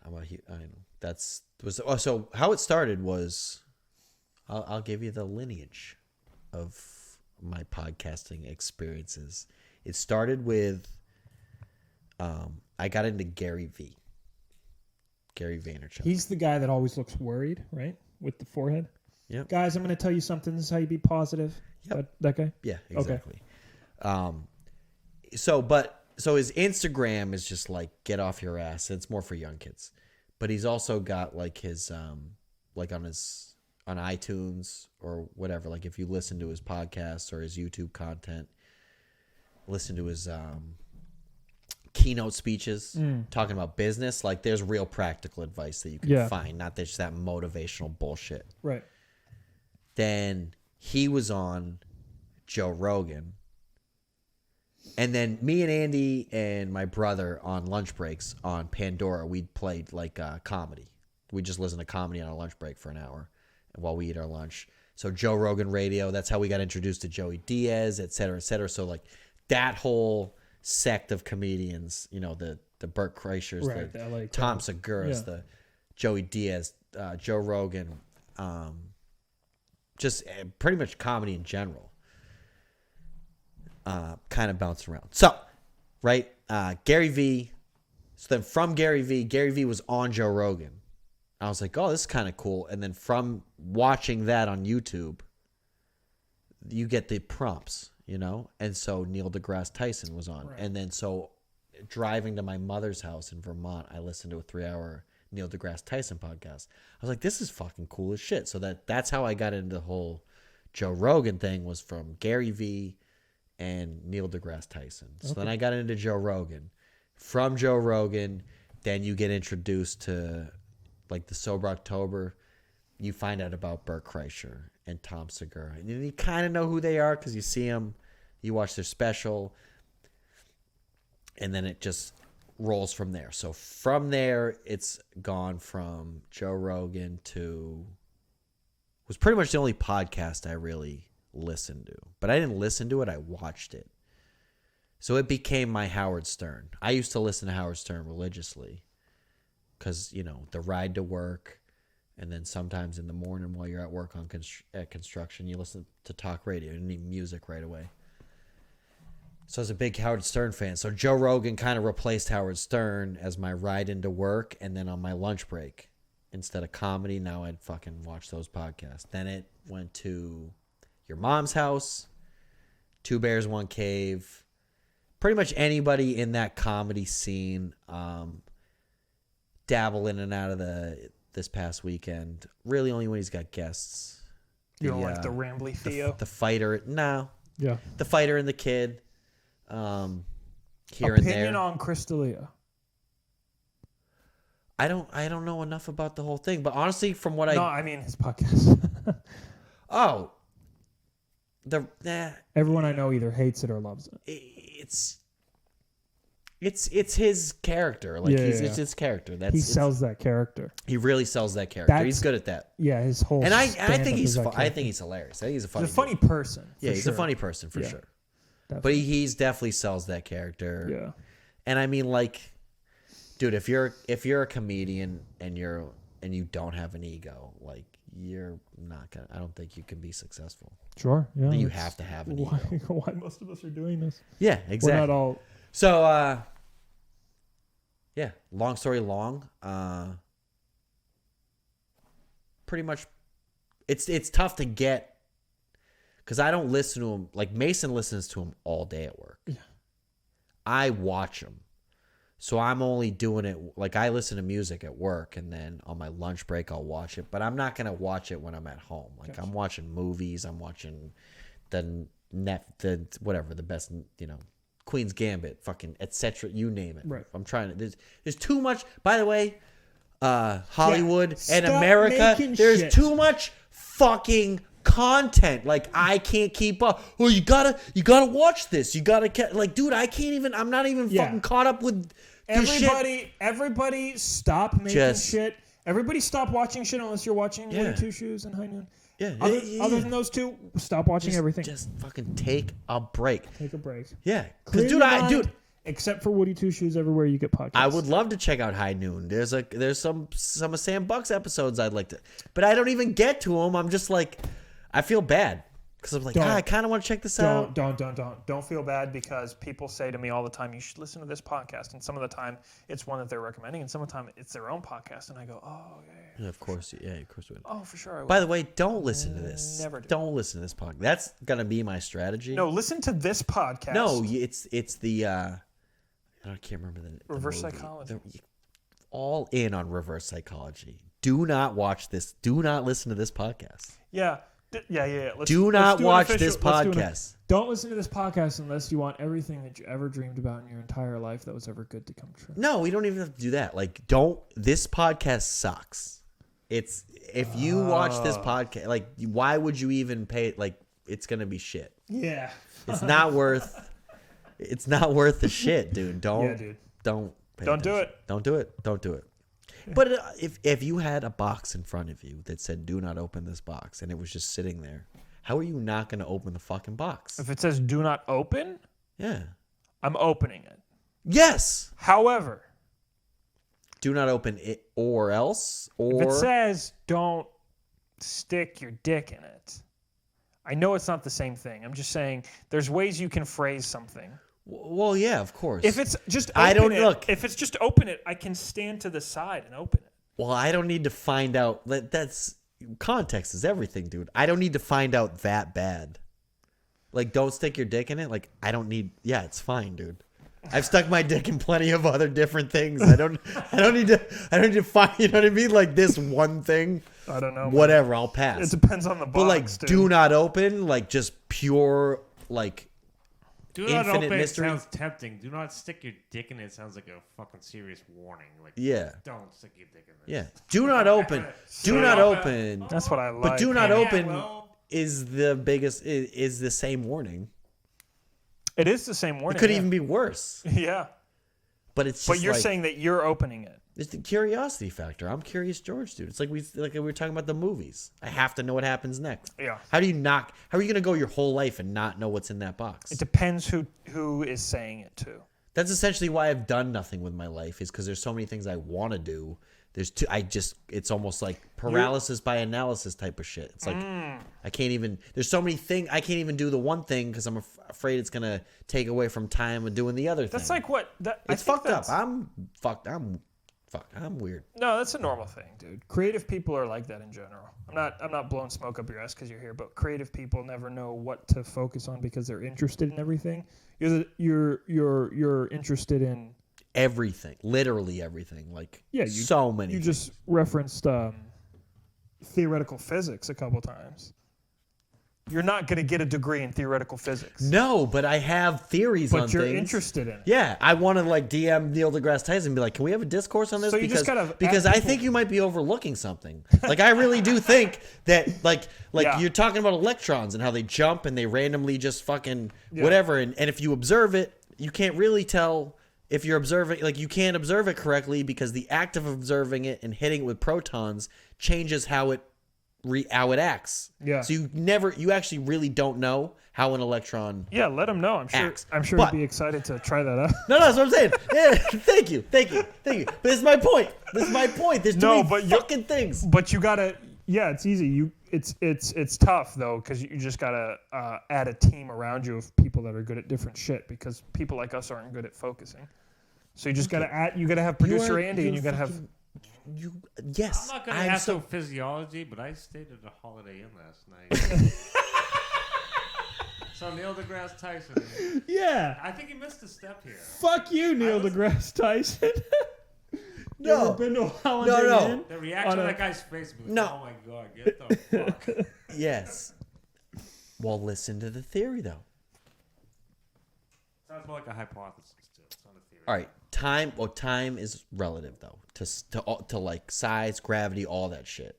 Do you remember? Did you see the Matthew McConaughey Interstellar? Mm-hmm. Okay. Do you remember the scene when they had to like go down and check out the beacon or whatever on that planet, and they're like, "Don't stay too long because they're gonna," and they end up staying an extra 5 minutes, and they come back and the guy's all gray and shit.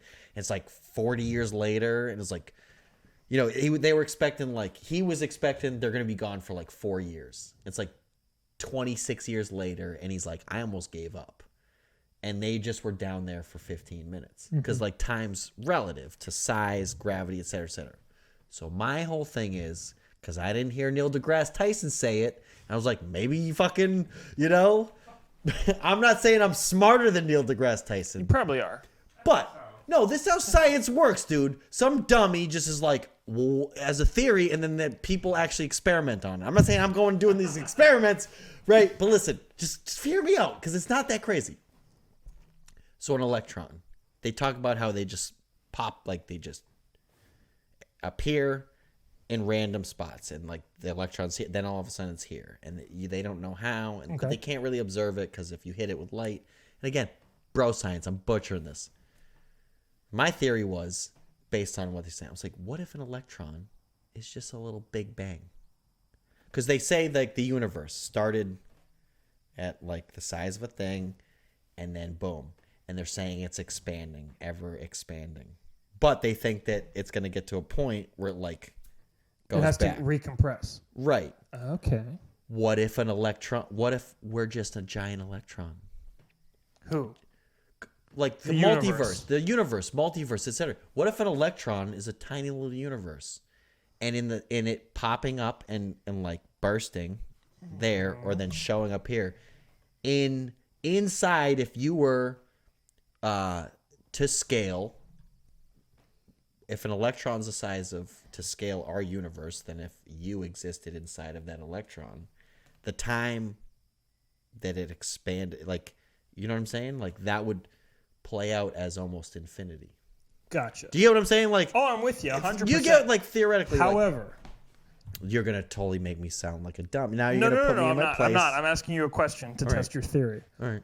Why don't we observe electrons getting bigger over time? No, you only. Well, it just like we can't observe it properly, and they're saying they just appear. Like it'll like appear. It'll like they'll almost manifest. Like an electron will be like here. Like you can't plot its location. Like some Brian Cox shit. You know, like I'm not.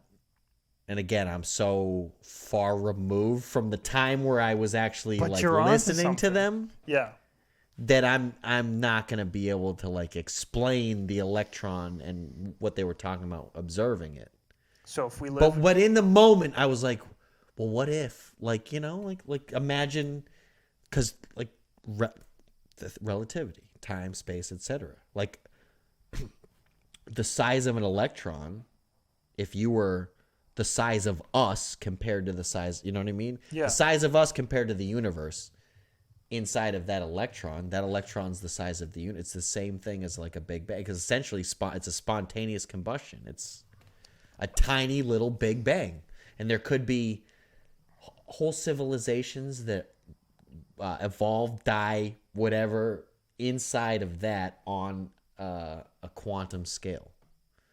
Because if because I think during the Neil deGrasse Tyson interview with Joe Rogan, he asked the question, like, isn't that and then something similar to, well, isn't that similar to, and then Neil deGrasse Tyson like was like, no, and then I was like, yeah, but what if time, I don't know, whatever, I have to go back, it was so long I like ago. it, dude. I'm into it. Does it kind of make sense? Yeah, dude. I'm saying I'm into it. See, I'm not I'm not that dumb, not stupid. Yeah, fuck you, Neil deGrasse Tyson. Don't. No, not him, but Yeah. the people were like, Notice yeah, this, please, or Neil even deGrasse Andy Tyson. was like, oh, yeah, sure, like saying like, I'm saying, because So okay, cool. So then what are we? What's made of us then? I'm saying we're electrons, right? And we're orbiting protons and neutrons, I'm assuming, in some other sentient being. Because every molecule on us is made up of atoms, which is made up of protons, neutrons, and electrons. So we're in some other sentient being. yeah, So what is he up to, dude? Is he jacking off right now? he's doing a podcast with his producer Andy. Like He's that's how it chilling. works. It's infinite, dude. But It just scales. Is he like omnipotent and all powerful and everything? Is he the Lord? I don't know. Who knows? I bet you he's the Lord. Are we inside the Lord right now, Andy? But that's what I'm saying. Like when you're observing an electron, you're trying to observe it, and like people are like, "What was before the Big Bang?" And if you think about like, maybe it's just we're in a vacuum. Like you're observing an electron in a vacuum, and it's just this empty space that, and it's technically, is it white? Is it black? Is it dark? Who knows? But like the fucking electron, you know what I mean? It pops up here, there. So, But it's the same essentially, electron. maybe we're just. There's always the same number of protons and I don't electrons in know. any given atom, right? Yeah. Well, I don't Except know. the ones with a positive or a negative charge. So, if the same electron is popping up and disappearing, that means we're going through a series of Big Bangs, recompressions, Maybe and that's then how subsequent Big Bangs, which means the multiverse, the multiverse, deja vu, all this fucking shit. You guys. remember the place you used to live, you remember the place you live now. You go to sleep, you have a dream, a girl's weird to you, you wake up, you think that was just a dream. Fuck you, it really happened Yeah. in a previous electron. Oh yeah, in a previous electron, exactly. Why did I have a dream about this person that I haven't fucking talked to or seen or whatever Because for you were 15 just talking years, to her. and then I wake up 15 years. and then they call me or I see them at the supermarket or whatever. See? Explain that shit to me. Yeah, explain that Electrons. shit. Fucking, yeah, whoever is making all the rules. I'm just saying it's not that crazy, okay? Initially, you guys were like, "Oh, let's see where this is going," but then I said the thing, and I you're was like, with "Actually, you the whole way." Like, actually, it kind of makes sense a little bit." I was kind with you of, the whole way. a little. I got bit, your but back, dude. Let's make a but religion here's- out of this. It's my really what it is. It's my delusions of grandeur, right? Because as like when I was really young, I was thinking like I'm delusional. Okay, I just think that I was meant for great things. Oh, sure, and like you're I can change egotistical. the world. But that's why we do stand-up comedy. Yeah, and so, but there was a moment. I've had moments where I'm like, maybe I get that I'm not the smartest person in the world, but I'm also not the dumbest person in the world. Like Who's like, the dumbest person in the world? Name names. whew, I don't know. We'd have to have a contest. That'd be Andy, a fun one. do you know the dumbest person in the world? We know some dumb people. I know some dumb people on the show. We can make a list, dude. Some of them are really nice people too, so I will not use them. Okay, Yeah. well, we won't name any No, names. but the point, what I'm trying to say is, I've always thought like, one day, like I'll read Einstein's theory of relativity or whatever, and there'll be like one thing, and I'll be like, yeah, but what if? You know what I mean? Like that one thought, like you're not the smartest person in the world, but that one random autistic thought, where you're like, yeah, but like what if? and then you just mention that, like you're that one guy in like the conference where they're talking about the theory of relativity, and there's all these like Neil deGrasse Tyson and Brian Cox and all these motherfuckers. You're just like, but when like, that you happens, just raise your hand and they call and you're like, yeah, but what if like an electron was and they're just like, and they're all like, and next thing you know, the whole scientific community is like turned up on end, and there's all these debates, and they're just, right. That's how fucked up my brain is. That I'm just like like Neil deGrasse Tyson is gonna read this DM, and then he's gonna be like, he's gonna be sitting there, and at first he's gonna be like, right, but then he's gonna be sitting at home, and he's gonna be like, but I mean, that's not. And then they text Brian Cox. He's like, Brian, this sounds crazy, but like, what if? Oh, I bet you they have each other's phone numbers too. They have to. All those guys. I mean, so that's like the comedy community. I have your phone number. I mean, I have Mason's phone number. You have Dan Hall's phone. And it's if like there's one thing that's true about us, it's that we're the Neil deGrasse Tyson and Brian Cox of comedy. Of comedy, exactly. Okay. Now For you all get of it. you doubting us, go fuck yourself, as they say. You get what I'm saying, though, dude. Delusional. We're doing fascinating things these days. Yeah, you're not wrong. I think you're right. But guess who doesn't get About the electron or about the delusion? both? Yeah, no, Yeah, all right, 100% cool. both. Yeah, All right, 100% both. But guess who doesn't get credit when you bust that open? You. I don't care, dude. If I change the world, then Oh, you're just doing it out of the magnanimity of your own heart. is that what magnanimous? Love it, dude. You're a good man. Did you say magnanimity? Magnanimity. Magnanimity. Producer Andy. Producer. What is the adverb version of magnanimity? The fact that you know that it's an adverb version, it just makes me feel so much dumber. Magnanimous is the adjective. Magnanimity is the noun. I feel like I want to do an English lesson. Nouns, pronouns, adjectives, verbs, adverbs. Magnanimous. Magnanimously would probably be it, right? Yeah, you're probably right. That's what I learned from Mathers when I was a kid. Add an L-Y. Just mean L-Y. Yeah. Magnanimity. I do not remember any of that shit. Anyways, active, generous or forgiving, especially to a rival or less powerful person. That's pretty cool. Magnanimous. Wait, but what did In any you case, say? I forget now what I said. Yeah, you said magnanimity. Magnanimity. Yeah, it's magnanimity. Magnanimity. It's magnanimity. My Yeah, bad. Magnanimity. Because I took out a if syllable. you're magnanimous, we were thinking of anonymous. So you were like doing the adverb of magnanimous and anonymous. So an anonymity and magnanimity. Is that a real word, magnanimity? I don't know where. That's where this started. We're killing it, by the way. I feel like we're at least an hour plus into this thing. Magnanimity. The factual condition of being magnanimous. Yeah, fuck yeah. Yeah. Magnanimity. Yeah, that's it. But wait. Then, so to do something out of the goodness of your own heart would be to do it magnanimously? I know, I'm like such a term.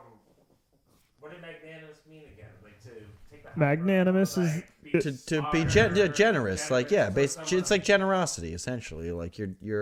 So magnanimity is kind of like the factor condition of the magnanimous. The quality of it, right?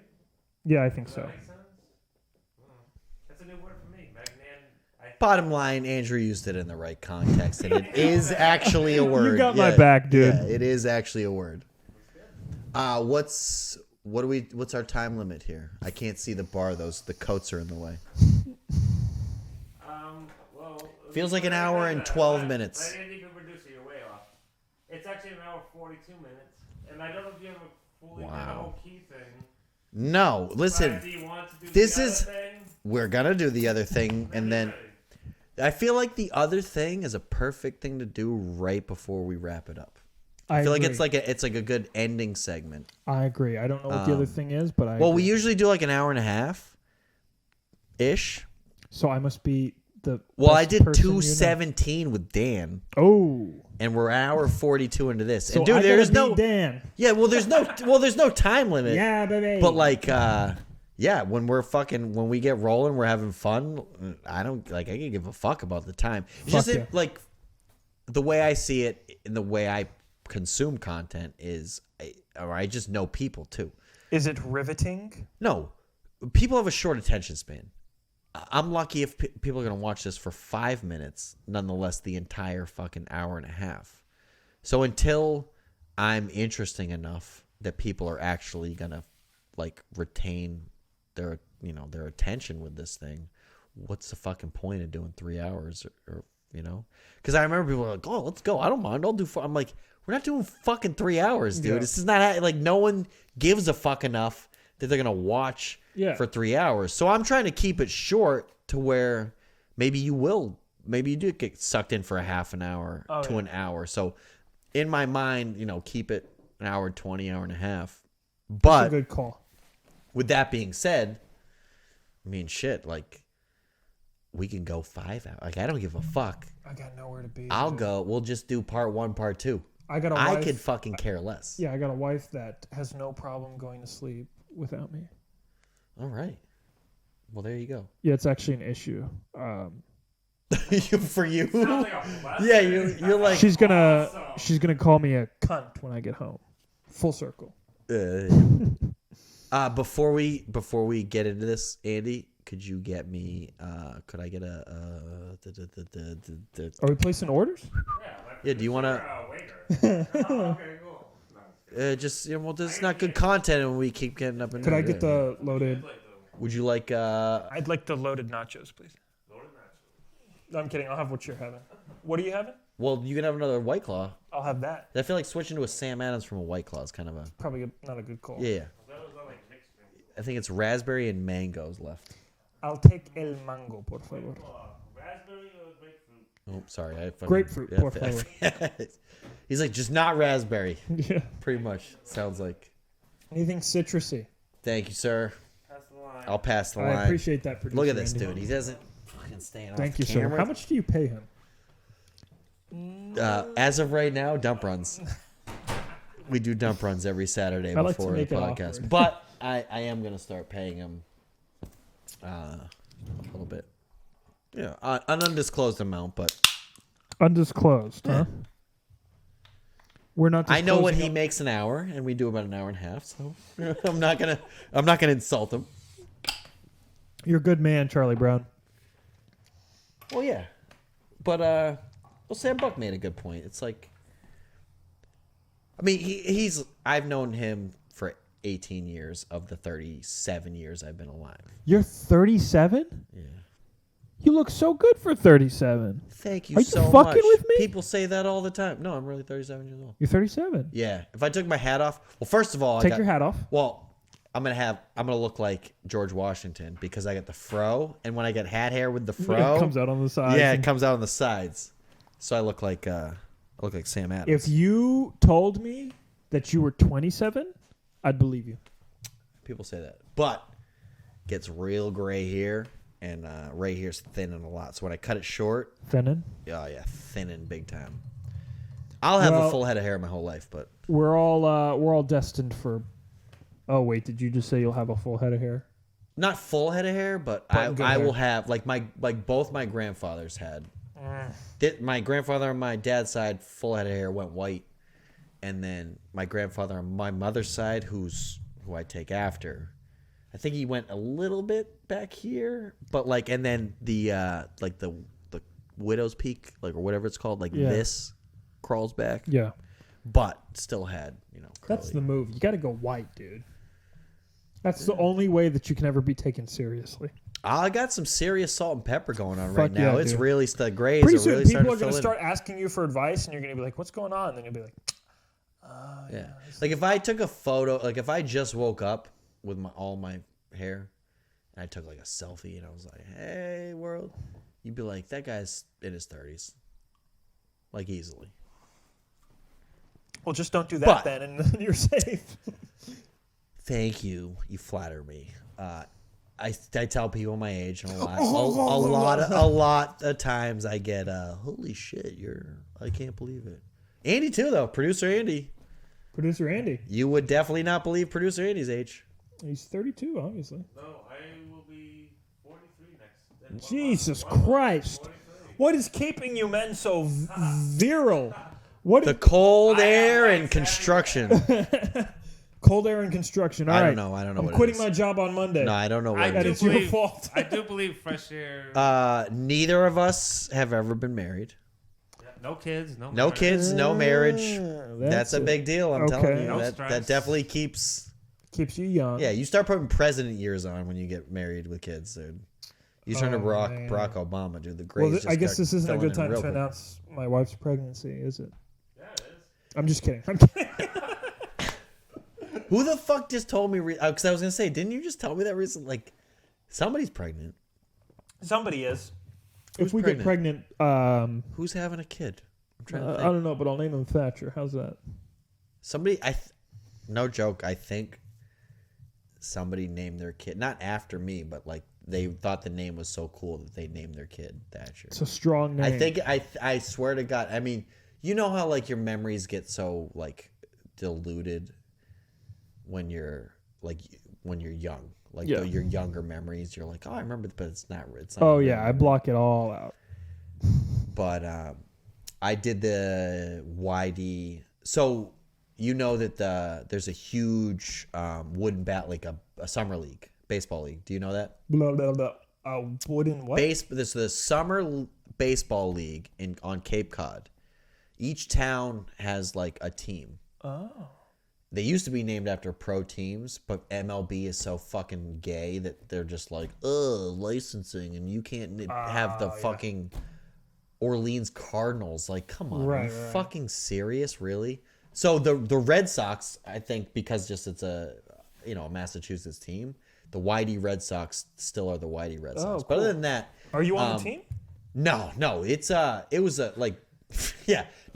it's pro ball play. It's like it's like competitive. future pro ball players. Oh, wow. So essentially, like they're grooming pro ball players, and it's a wooden bat league.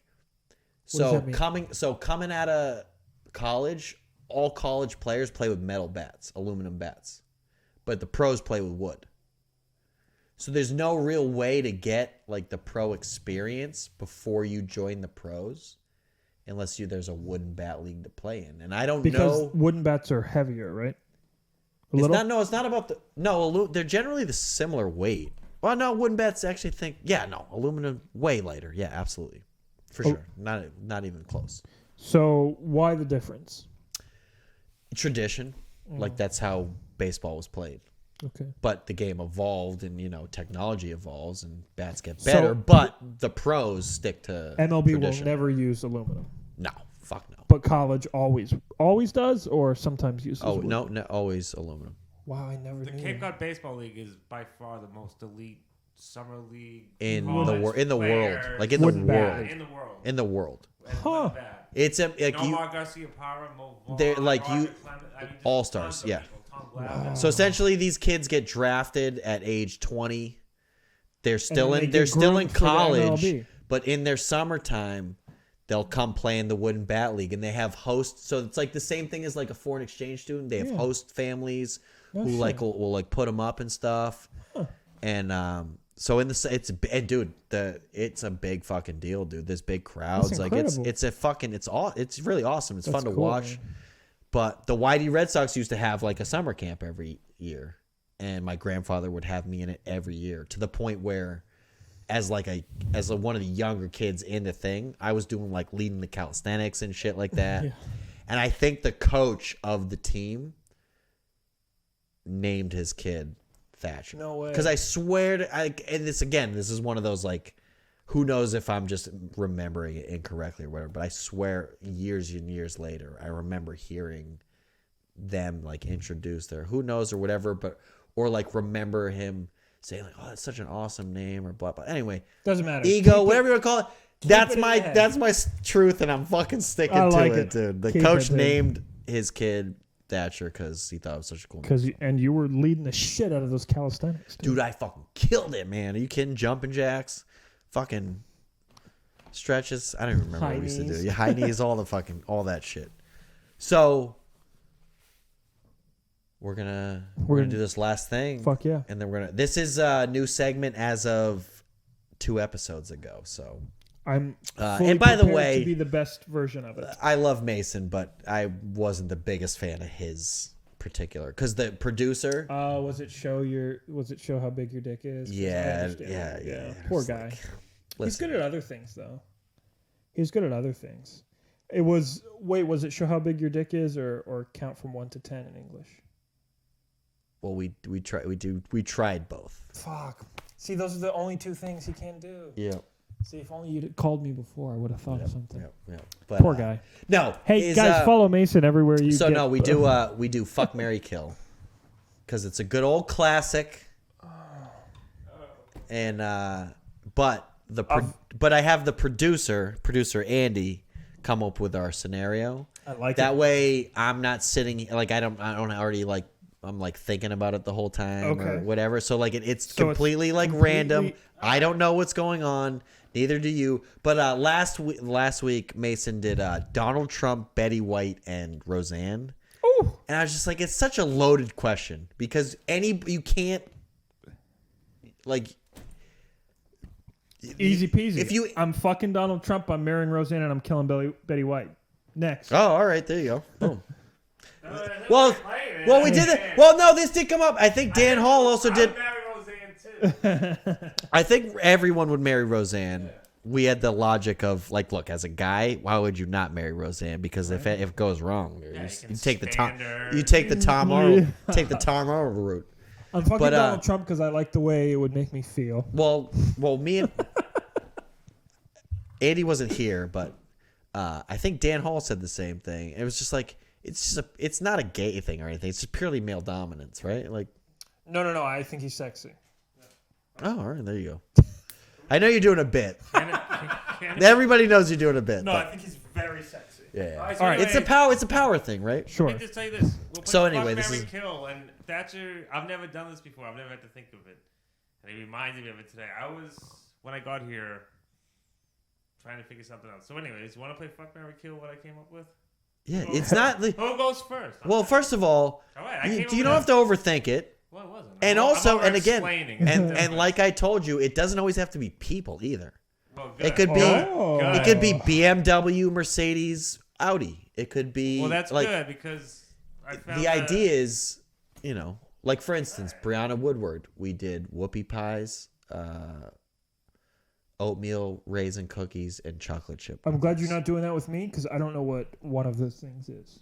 What Whoopie whoopie pie is? It's the It's like the chocolate pie with the cream filling Oh, okay. sandwich thingy. Definitely fucking that. That is listen. I don't think anybody has not answered "fuck the whoopie pie" so far. So Okay, but I want to hear ours.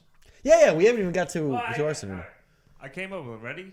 Fuck, Yep. Marry, Kill, All right, let's go. and it's a theme. They're not he was ready. Wait, whoa. All Oh, here's right, another. just By the way, can I? stop. No, sorry. I have to because that's what I do. I interrupt. All right. A lot. It's a running thing. I know. Everybody knows. I want to because I can't help it. Like rhymes, it's just a thing with me.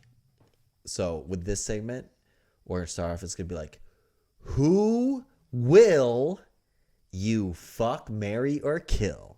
I like it. Very worth it. All right. So now continuing. Sorry. Okay, well. All right, ready? Yeah. Fuck, Marry, who will you fuck, Marry, kill? He's got like the announcement. Hey, you got to do that again. Do that one more time, but like really sell it. I already did. No, you did not sell it. I'm one take in. Dude. One take Andy. All right, I ready? thought Go he on. All right. I'm sorry. All right, it's fine. And like, they're not Jessica Rabbit, Betty Boop, or Smurfette. Dude, this is not even a question. This is, you go, but this is so easy for me. Really? Oh my God. Are you kidding me? I bet they go. We're gonna have the same one. By the way, two I of was which, just worried that anybody knows who Betty Boop. by the way, two of which were in the same movie. Oh yeah. Who? Betty Boop and Jessica Rabbit. Oh, were they? Yeah, because when the detective went to go to the club to see Jessica Rabbit, Betty Boop was serving cigarettes. Yeah. Cigarettes. My answer might surprise you, but you go. Who goes first? I think Andrew should go first. I go first. Okay. I think so. you obviously you're fucking Jessica Rabbit, marrying Betty Boop, and killing Smurf.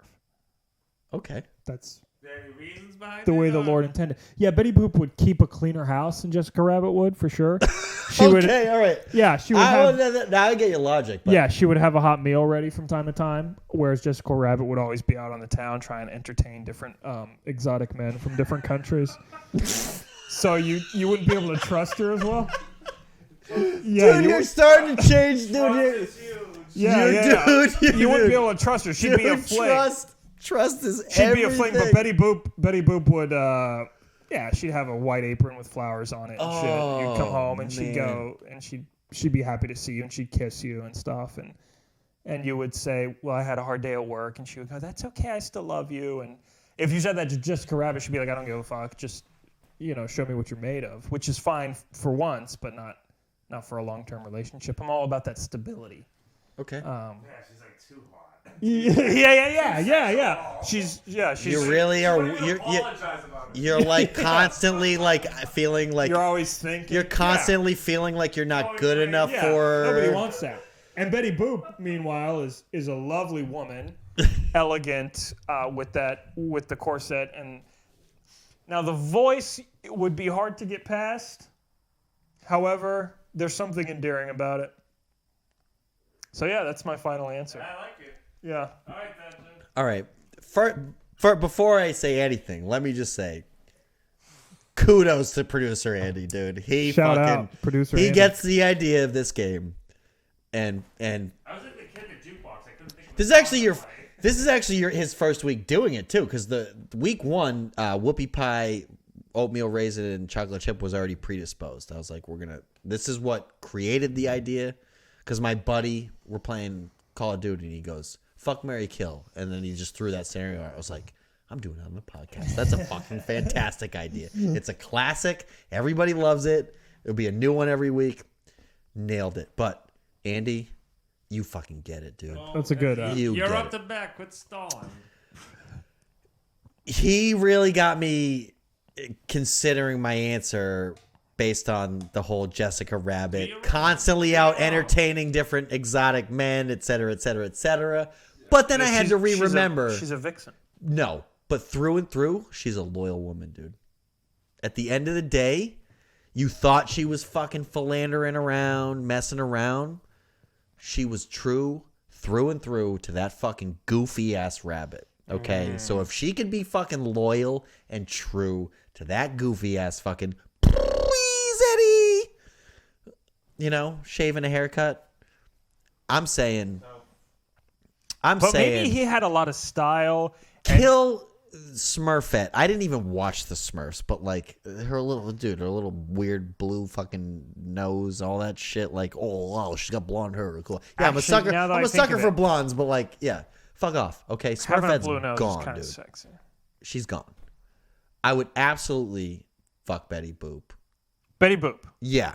And then you're marrying Jessica Rabbit? Jessica, yeah, because I was in love with Jessica Rabbit growing up. Like, absolutely infatuated with Jessica Rabbit growing up. Just how sultry. Like, Betty Boop is like, dude, Betty Boop would be wild in the sack, by the way, as a one-off. Well, she's old Especially, like, with the rack, dude. Are you kidding me? Just getting her, he's dude. getting into Yeah, it. no, but Okay. you have to think about it though. Like she's like all like Betty Boop, like she's all bubbly and whatever. But dude, trust me, like you get her in the sack, she would be a fucking wildcat. Then you're marrying Jessica. You get to wake up to Jessica Rabbit every single day. You get to wake up, roll over, look at her. Like, yes, I understand. Like, But the you have to deal with the anxiety of every day of being like, dude, that dude's way better looking than me. She's probably fucking him. Well, but she's in the club every night. Like, you're home from work like at 6, dude. She's not getting home till 1. You're like, there's no way she's not fucking some fucking suave Casanova motherfucker. But like, you just gotta like trust that she's just a loyal woman, dude. She really is a loyal woman. Like, you think she's fucking around, but at the end of the day, dude, At the end of the day, she you just was gotta tell loyal. yourself That was basically the whole storyline. Was like her loyalty. it was her loyal. You thought she was fucking around, but dude, like, I'm the only one she's playing patty cake with, dude. I like it. So I mean, that was that was the by the way, that was the easiest fuck, marry, kill I've ever had to do. Dude. Oh yeah. I feel like it's because I understand what you're saying. I would agree with you, Thatcher. It sounds obvious that you would fuck Jessica Rabbit, but I would marry Jessica Rabbit. No, she did not play patty cake with anybody else. No, that's what I'm saying. She married that goofy rabbit. She loved him. That's what I'm saying, Betty dude. Boop, I almost would kill her just because of her voice alone. But that's just kind of like drunk and flapper from the 20s. And I'd kill Smurfette just because it's some weird little blue gremlin. Like, wait, you killed. Listen, I was trying to be a little more diplomatic, but he basically said it. She's a weird little blue gremlin, dude. And producer Andy just pulled a power move by killing two of them and fucking one of them. Yeah. Okay. I'm sorry. I would marry Jessica Rabbit. I would fuck Betty Boop. You'd fuck I would Betty Boop. kill Smurfette. Kill Smurfette. Yeah. But I almost, same as Ted. I almost wanted to kill Betty Boop just for the voice alone. Just for the voice. You can't come home to that. I feel like, did I sway you? Did I almost change your mind with the? No, I'm still into the 1920s housewife. Yeah. I'm still into it. Yeah. Yeah. Yeah, that's the thing. Like, I would absolutely be taking out the trash and fucking doing the dishes 3 times a week. Jessica with Jessica Rabbit. And Jessica Rabbit. No, as a matter of fact, I'd probably have to take her out to eat we wouldn't even have dishes. Jessica Rabbit, like let me be honest with you, gentlemen. We're in the year 2021. Your wife, Jessica Rabbit, has an OnlyFans. I don't mind. Yeah, except. Remember he was like so jealous that she was playing patty cake. Yeah. And then in the movie she wasn't. I know.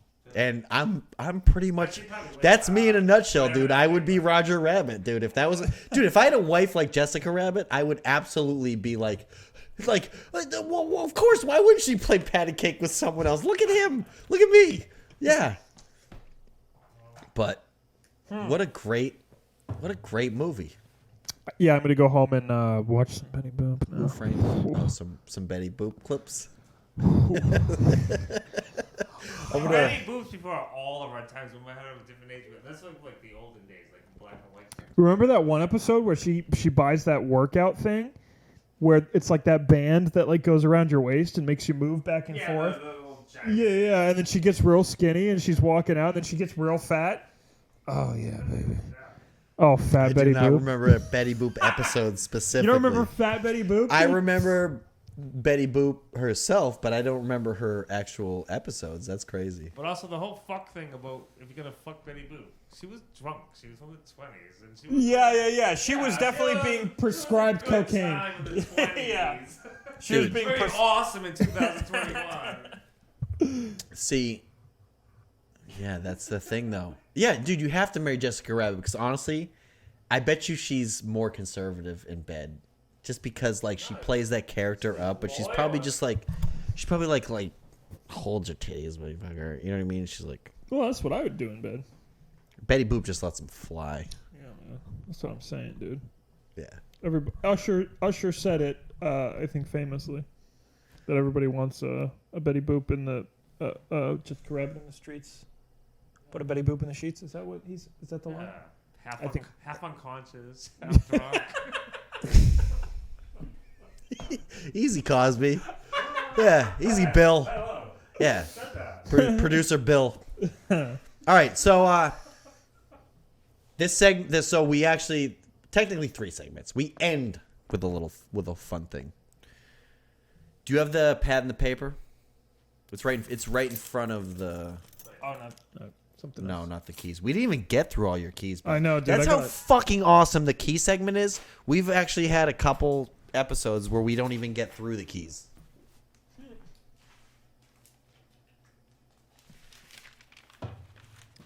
All right. Oh, am I giving you my phone number? Oh, Yep. am I drawing you? Phone number, address, email. One word or phrase. I have to say this one word or phrase into the camera with a smile and 2 thumbs up, no matter what you write down. No matter what I write down. No matter what you write down. However, everybody knows that you wrote it. So although while I will be the vehicle, they still know that this is your brain. Okay. On drugs. Your brain. On drugs. What's the best one you've had so far? I just want to know who I'm up against. I mean, honestly, I'm gonna look back at some of the old ones. Al. Oh, they're not on there because Al. Well, Al whispered it to me, and then everybody heard it, so it wasn't like a big reveal. Oh, I got. Al's. I think Al's was the best for sure. I got a top Al's. What was Al's like? Al's was Stick a finger up in my booty. I Have a Small Penis and Star Wars: Revenge of the Sith. And Revenge of the Sith is the best Star Wars movie ever. Okay. Dan Hall's was what were we talking about? Because that was the through line theme of our episode, and I had to like yell it. Mason made me say.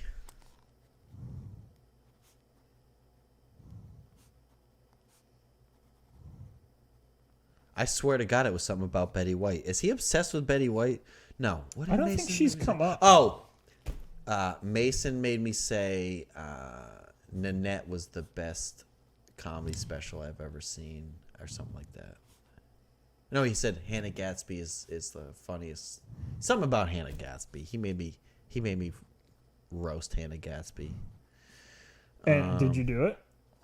I have whatever's there. I gotta say that's the thing. I don't have a choice.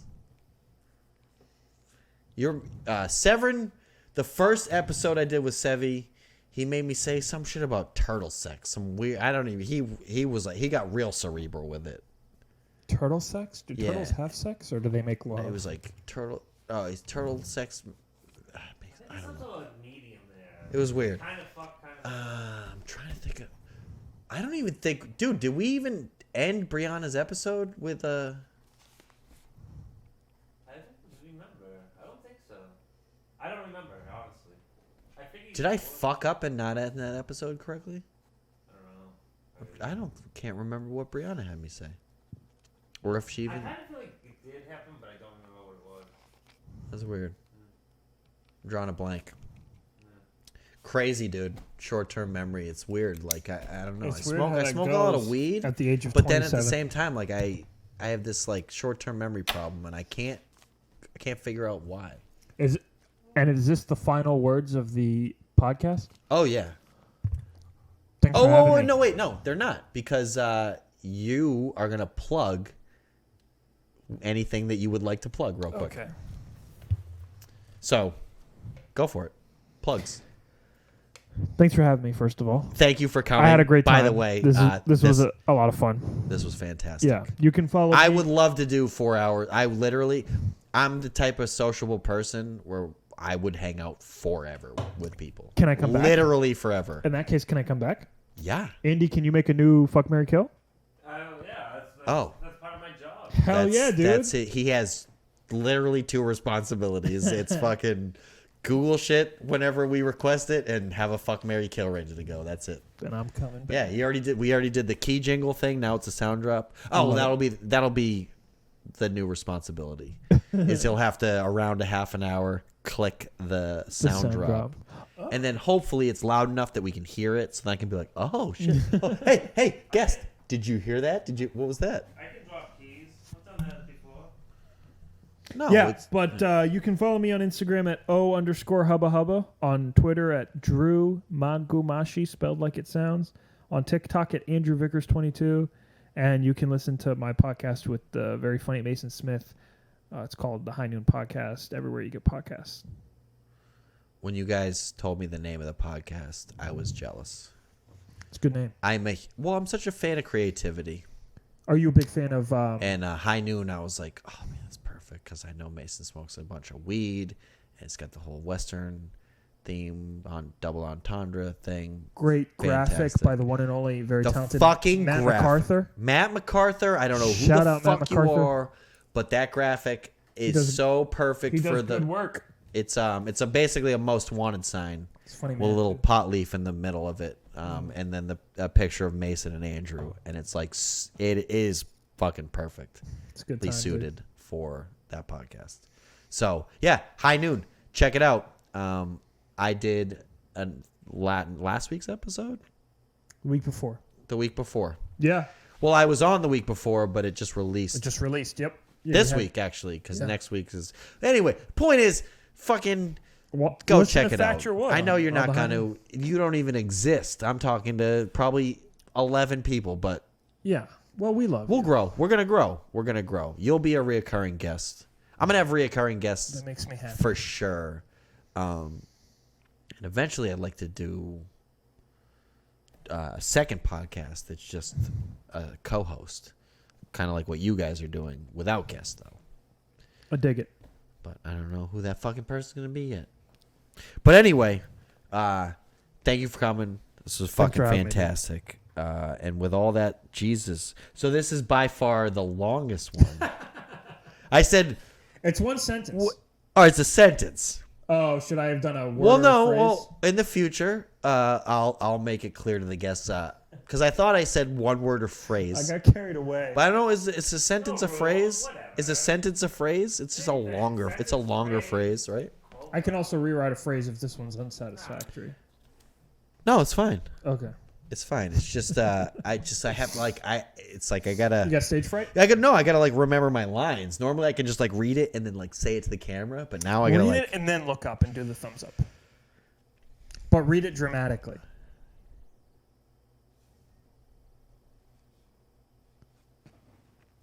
Oh, you're making me basically contradict a statement I've said earlier, but that's fine. I'm sorry. Are you in a rush? No, Do you have to go? Do you have to go somewhere? You have somewhere to be. He does actually. I have to be right. That's the whole point. So just say it. Don't Yeah. rationalize it.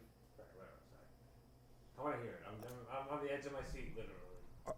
Oh, I'm sorry. You all of a sudden an expert on podcast content, and you're like, don't do it this way because that will make for shit. Don't be yourself and do the thing that you would normally do on your podcast, but like do the thing that I think that you should do because that's probably going to be better. I'm telling you what, man. He's producer Andy who the for a reason. Fuck. Yeah, no. All right, just kidding. Are you but producer but Andy? by the way, he's making me contradict a statement I made earlier. I cannot even begin to describe how much I'd like to marry Betty Boop, so I can come home to her vibrant vagrancy. Does that say vagrancy? Yeah, I think it does. Her vibrant vagrancy at the end of a long day of pleasuring Cambodian princes every wait, hold on.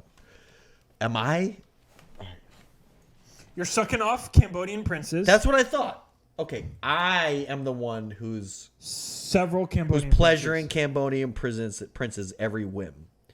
And thank God I get to come home to Betty Boop after that with her vagrancies. Her vibrant vagrancies. Vibrant vagrancies. Like, she's not just a vagrant, but like she's very Upbeat. bubbly while she does it. Okay. Yeah. That's what I thought. We're gonna do this one more time. Take two. Andy, do the clap. No, I'm just kidding. The clapperboard. Yeah. Woody Two Shoes, final scene. Take two. I cannot even begin to describe how much I'd like to marry Betty Boop so I can come home to her vibrant vagrancies at the end of a long day of pleasuring Cambodian princes every whim. Quality content. Hey.